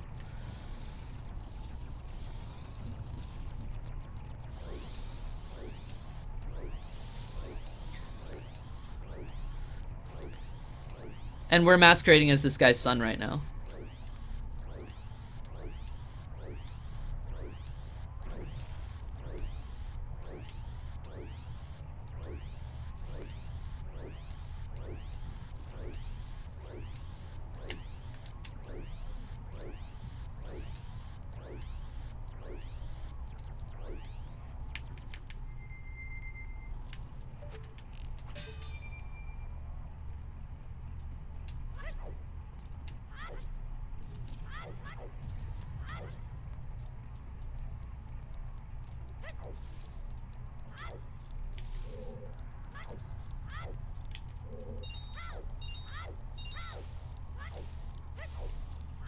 No, none of the characters do. None of the characters notice us taking off the masks. It's really interesting. Like, they all see us as who they want to see us as. So it's like, it's weird because Link is, he's definitely, like, nobody actually acknowledges the fact that he transforms in front of their faces. I think that adds to the weirdness of what's going on here.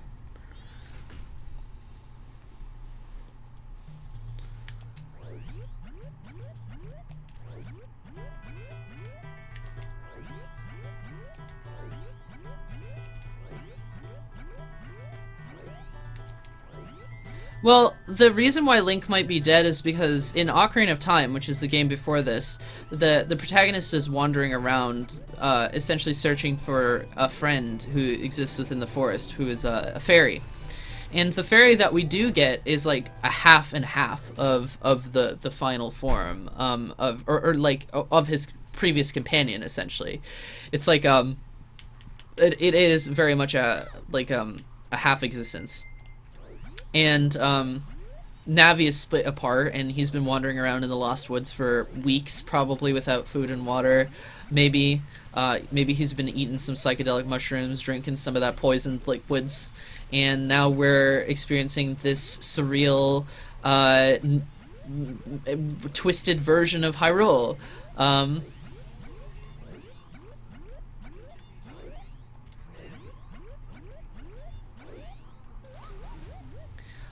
This game was very traumatizing to me as a child.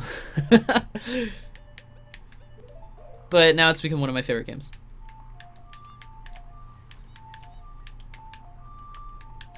Wait, did I not learn that song? Oh! Right, I was playing the Sun song from Ocarina.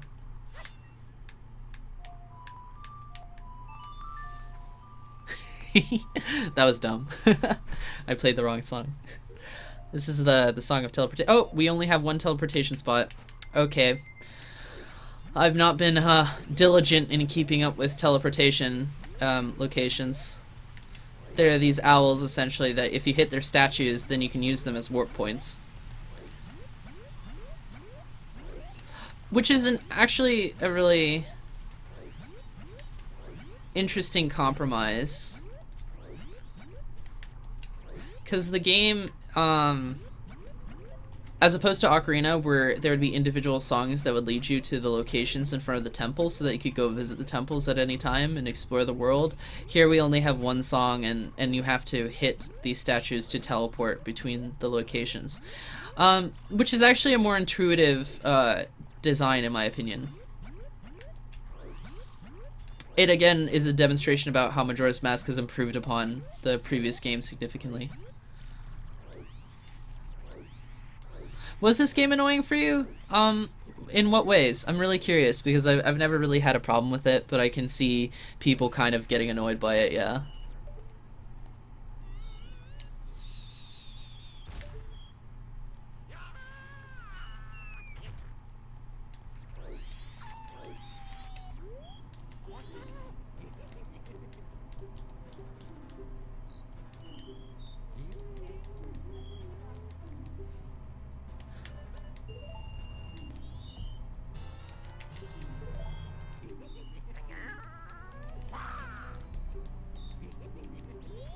Oh, the moon? Well, that's another interesting thing. Since this game is based off of masks, there's a fascination with faces, which also placates into that whole masquerading as other people kind of deal. But there's something strange about a face that never changes, and expressions that are a little bit hard to discern, which is another thing that this game just absolutely masters, is the ability to craft expressions that you can't really tell what they are. Like, this moon over here kind of looks like it's in between crying, pain, and anger. And it's a strange expression. And every time Link takes on and off a mask, he always makes an expression that's extremely in pain. There's a very, the moon became further away when I approached the clock town, yeah. So, when I approached Clock Town.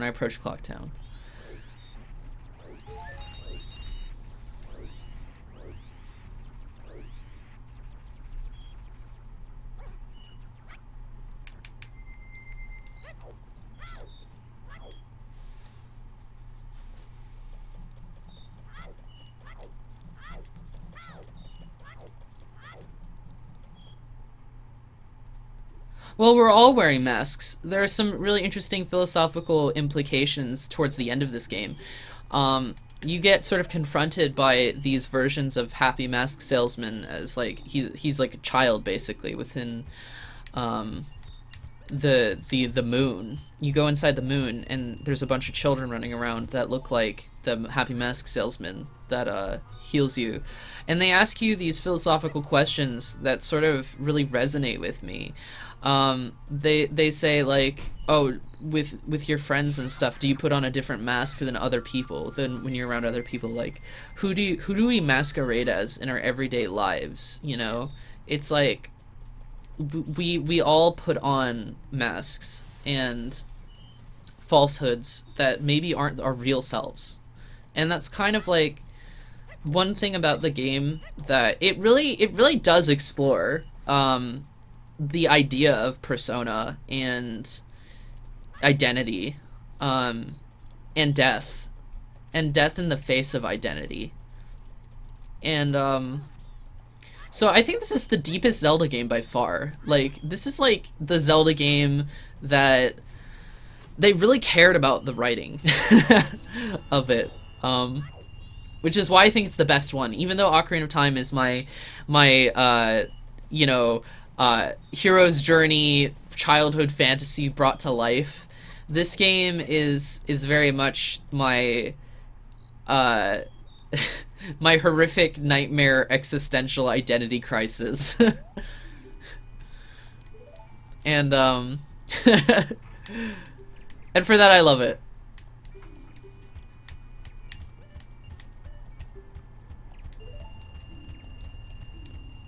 So we're just depositing rupees.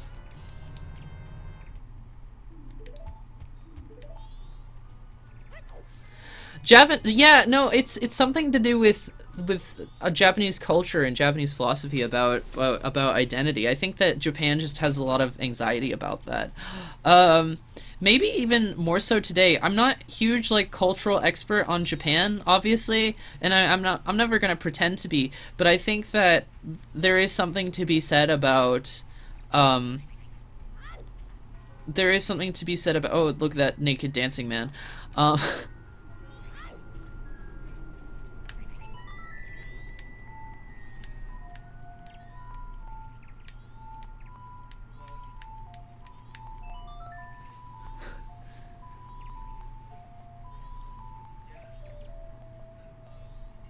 See, this is another one of those things, because this guy's a spirit of a dancer who invented, like, the best dance in the world, supposedly, but he was never able to pass on the knowledge of the dance to anybody. So he wants you, if you play the Song of Healing, to spread the dance, essentially, and teach people the dance to appease the spirit. And Shintoism is all about each person and each thing having a spirit, and, like, having this thing that lives on after death, so...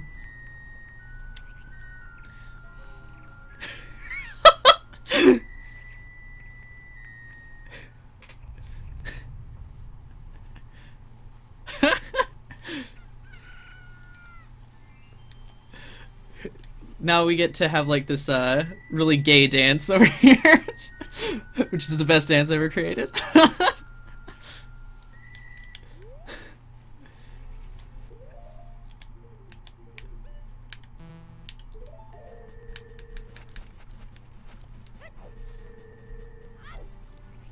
Yeah, it's kind of weird, isn't it? Such dance, much wow.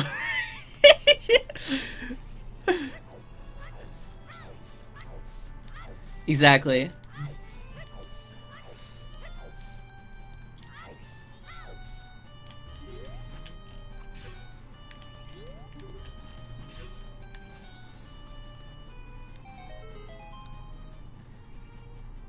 We're just squeezing as much time as we can out of each day right now.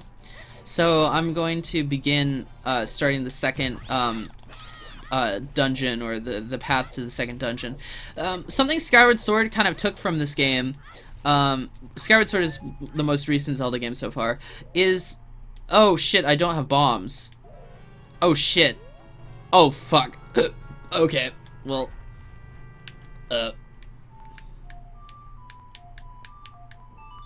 is they took this idea of before getting into the dungeon, you have to do a little bit before then. So Skyward Sword introduced this concept of having being outside the dungeon is kind of a dungeon in itself, and we have that in Skyward Sword to a degree, but it's actually a pain there because it's always about fetch quests, and this game actually has more interesting design.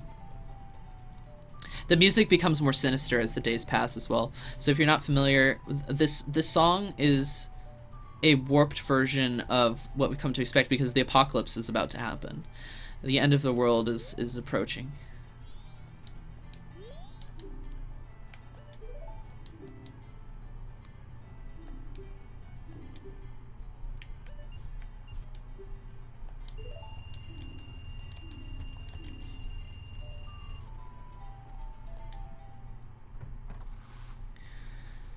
The music becomes impending.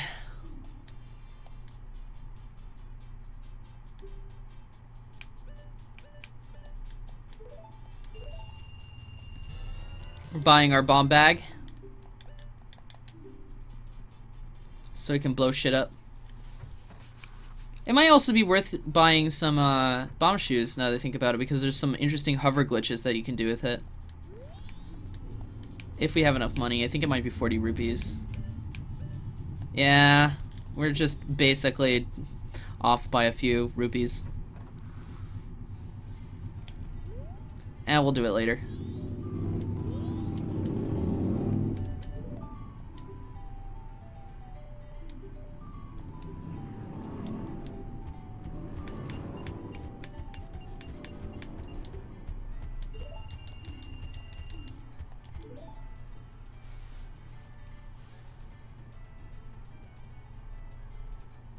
See, notice how, like, the NPCs in this game, they're reacting to the apocalypse. They're basically, they're all the NPCs are starting to become anxious by the end of the world because they can't leave. Their homes are here, and they're relying on propaganda. This town is actually split between people who believe that the moon will not hit the Earth and the people who believe that it will. And so you have everyone saying, we need to evacuate the town immediately, but the world will be destroyed. It's hopeless. And so even though the people, like, who are skeptical about it, you know, are...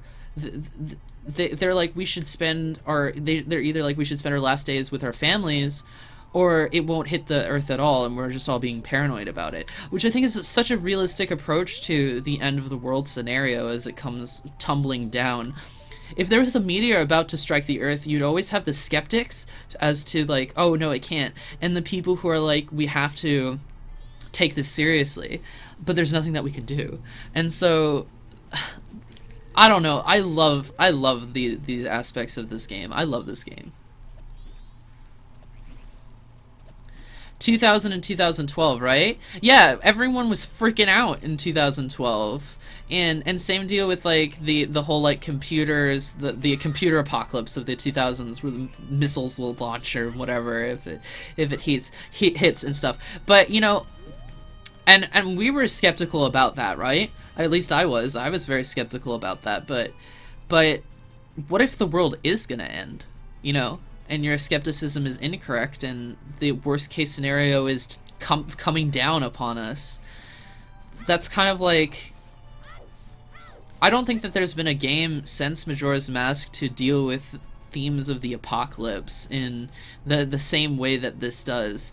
Again, the comparison with Dark Souls 3 is, I think, an apt one, where there is literally an apocalypse going on within the game, but the world is already almost, like, post-apocalyptic. So having, like, another apocalypse on it, like, nobody's really interested as far as things goes. Like, everybody's really into their own agendas, and with here, this is more of, like, a naturalistic approach to how a scenario like that would happen, where everyday people are reacting to the concept of the world ending.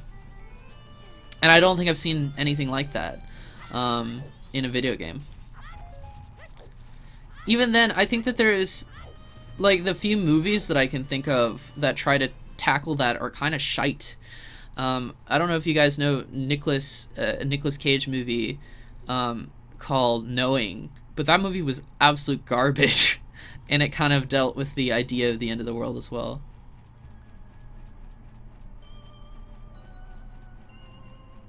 Yeah, Skyward Sword is the one with the birds.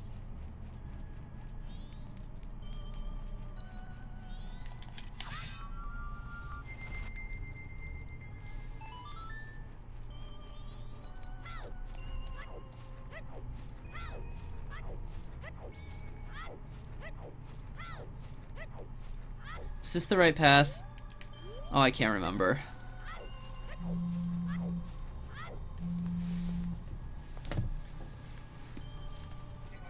Hello? Dad? Where are you calling? What's up?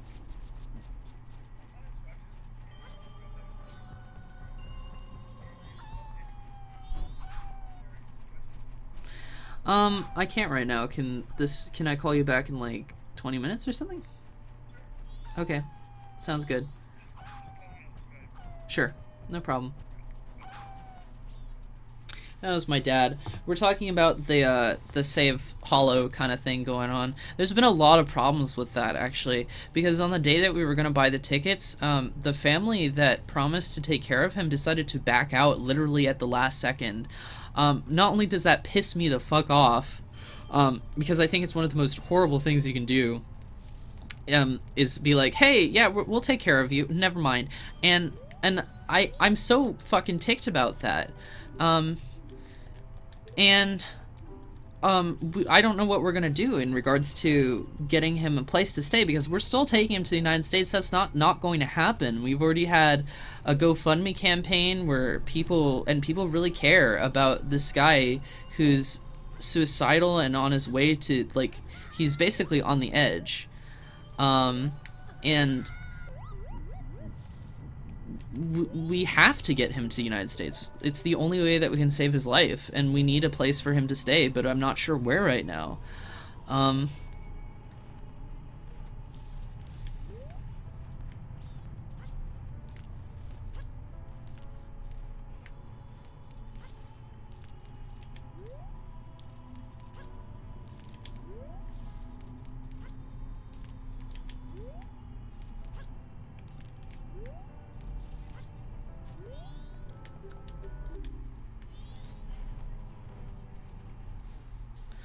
We've raised so much money, and we've managed to convince so many people to allow this guy to come to the US and away from his father that's basically put him into solitary confinement for 8 years, and he lacks an education.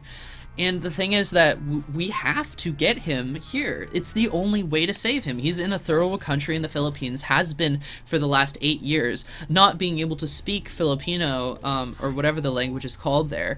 And he's a U.S. citizen, and he needs to get to the United States. It's the only way that we can save him. But the truth of the matter is that I don't know what I'm going to do now, because we had somebody who promised to take care of him decide that they don't want to anymore.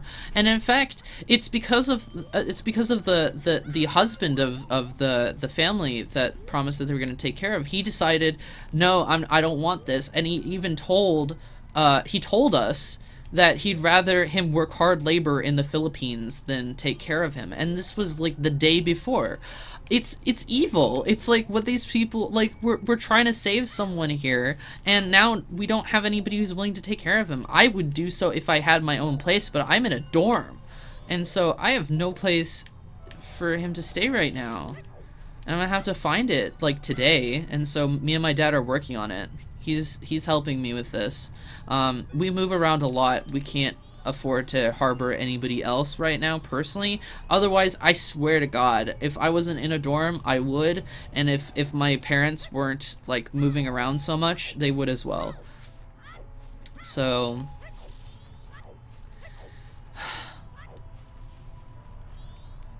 I don't know.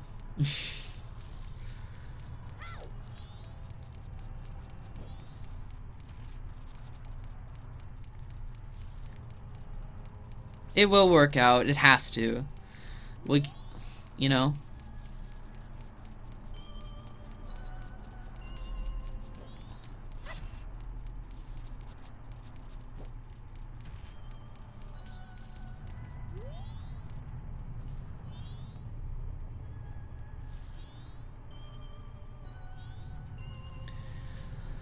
The world can be a cruel place. It can also be an amazing place, but you know, the anime community really came together to help Hollow. We raised enough money to fly him and his dad, who insisted that he come too, otherwise he wouldn't let him travel to the United States. His dad insisted on it, and he extorted us out of like $1,000 basically. Well, sort of. The father did contribute $700 to both their tickets at least, but it's really quite terrible, the situation that's been going on. Oh shit. I didn't talk to the guy, so I don't know where he is right now. Crap. I might have to redo that. Yeah, they're really driving home the dead angle.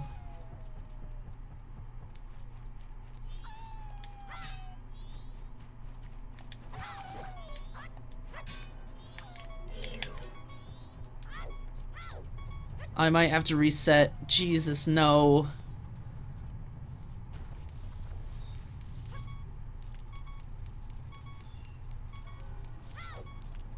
Basically, you have to follow this ghost to where his grave is.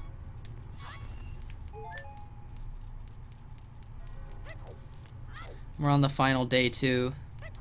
We'll do it.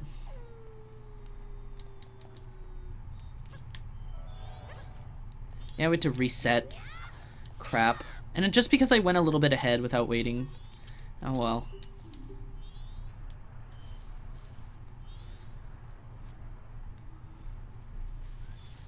I don't mean to get all doom and gloom on you guys.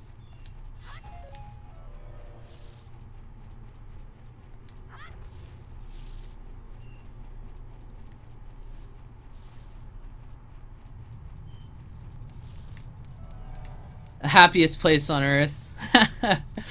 I've been to Disney World once in my life, and we stayed in the log cabin part of Disney World.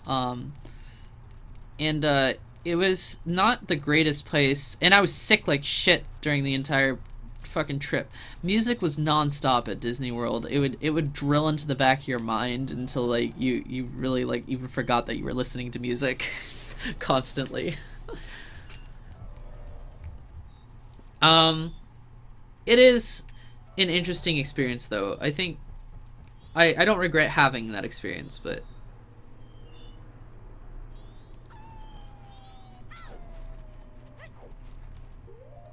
let's get... Oh, wait. Shoot.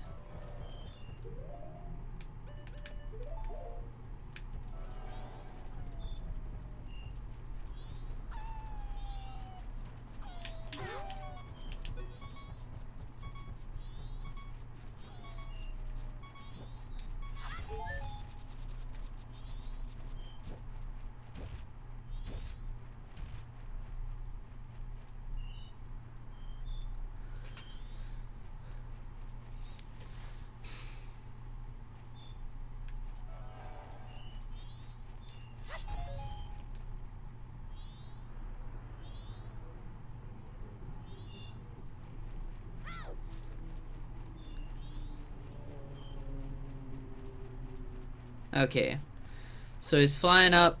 Okay, now we gotta go onto this platform, and then this platform, and then this platform, and then we're gonna climb. Let's do this.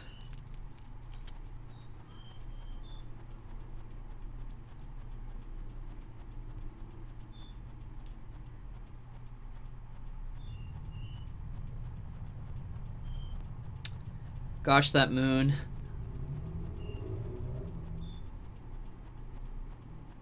I think this is the wrong path. We'll see in just a sec. Nope, it was right. Cool.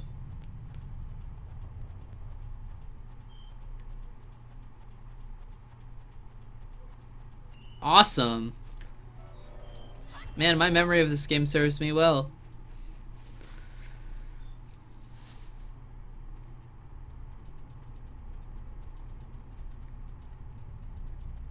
Who drowned?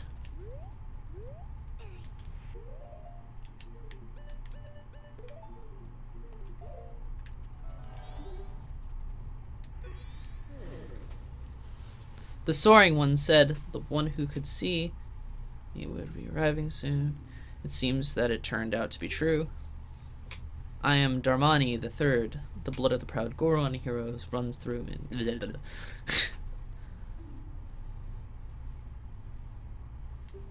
So basically, I think he was a warrior who died in a war. I think that's the idea.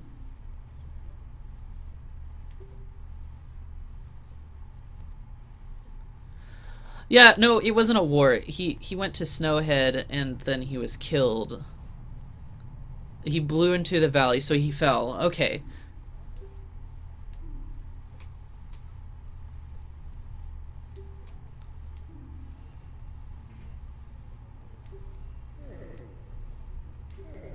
He wants you to bring him back to life, but you can't really.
I wonder if we have any time to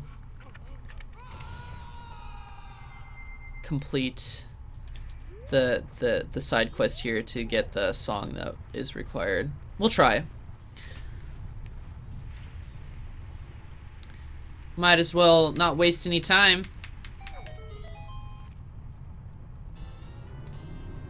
Oh shit, well, we can't go here for it. Well, hold on. There's something that we can do with it. At least. Oh, no, fuck off.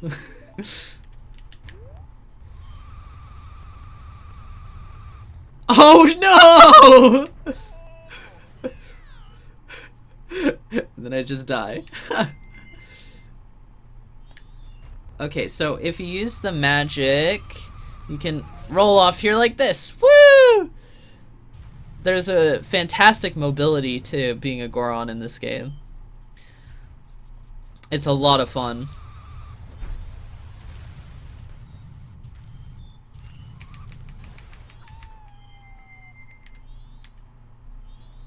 Hopefully it'll work. Awesome.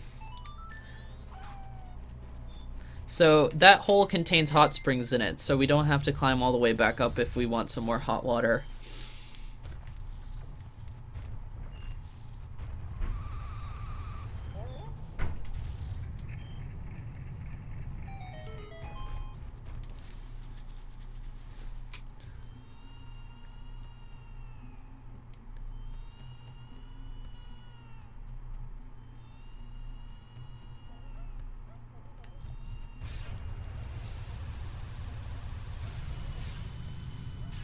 Oh, shoot. So the story with this guy is that his father is missing and he's probably dead. And so he misses his dad and he's just crying now. But he thinks that we're that warrior guy. So we can talk to him and...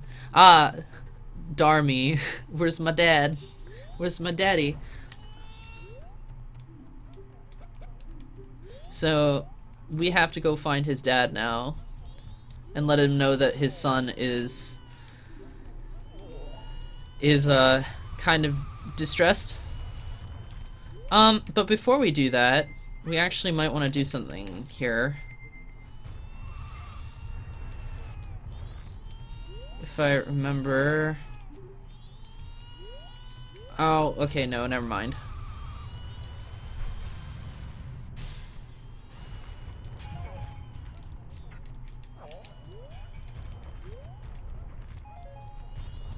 We were gonna go for a mask, but I don't even know if we have the time to do that. We can learn the song, get to the temple, and then warp back. And that'll be a good place to stop the playthrough as well.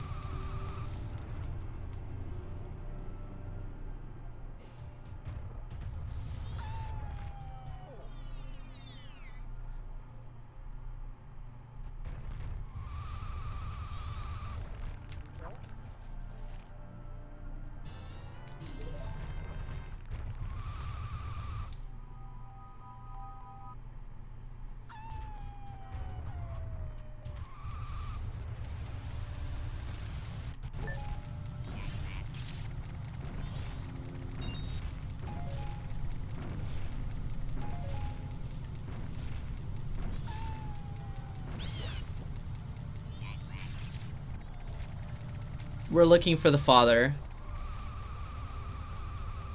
He's frozen, basically, in ice.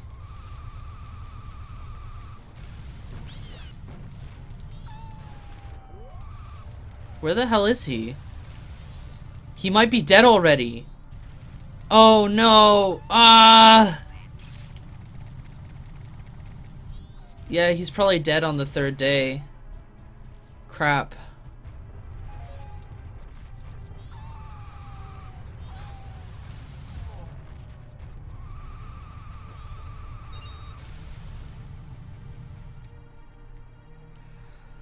So, we'll get that teleportation location at least, and then we'll warp back. Teleportation location.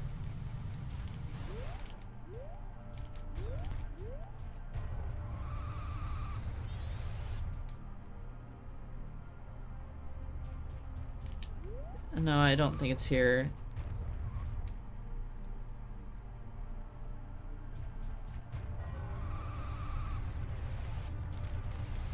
It'll... Oh, no, please don't do this to me.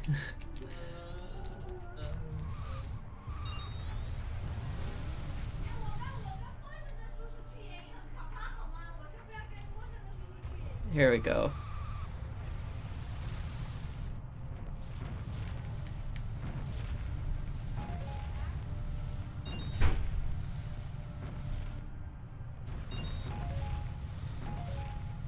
The controls as a Goron here are really slick. I think the 3DS one also, like, nullified them a little bit, though.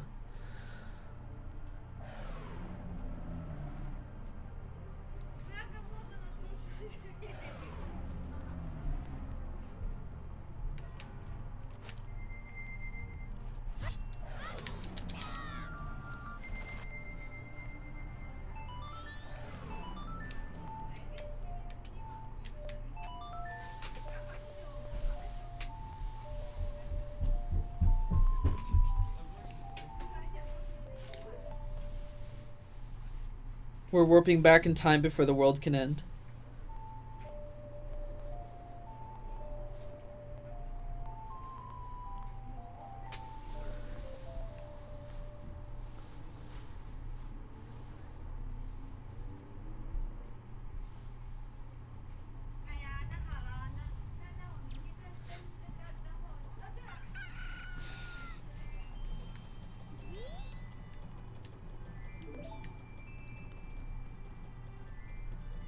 And with that, we'll be stopping this playthrough for now. I'll probably finish Shadow the Hedgehog, and like maybe after studying tonight and after talking to my dad, and we'll see you guys after that for more Majora's Mask probably. This game does not take that long to complete, but we'll be doing all the side quests and all the interesting stories. So stay tuned for that if you're interested. And thank you so much, and I'll see you next time.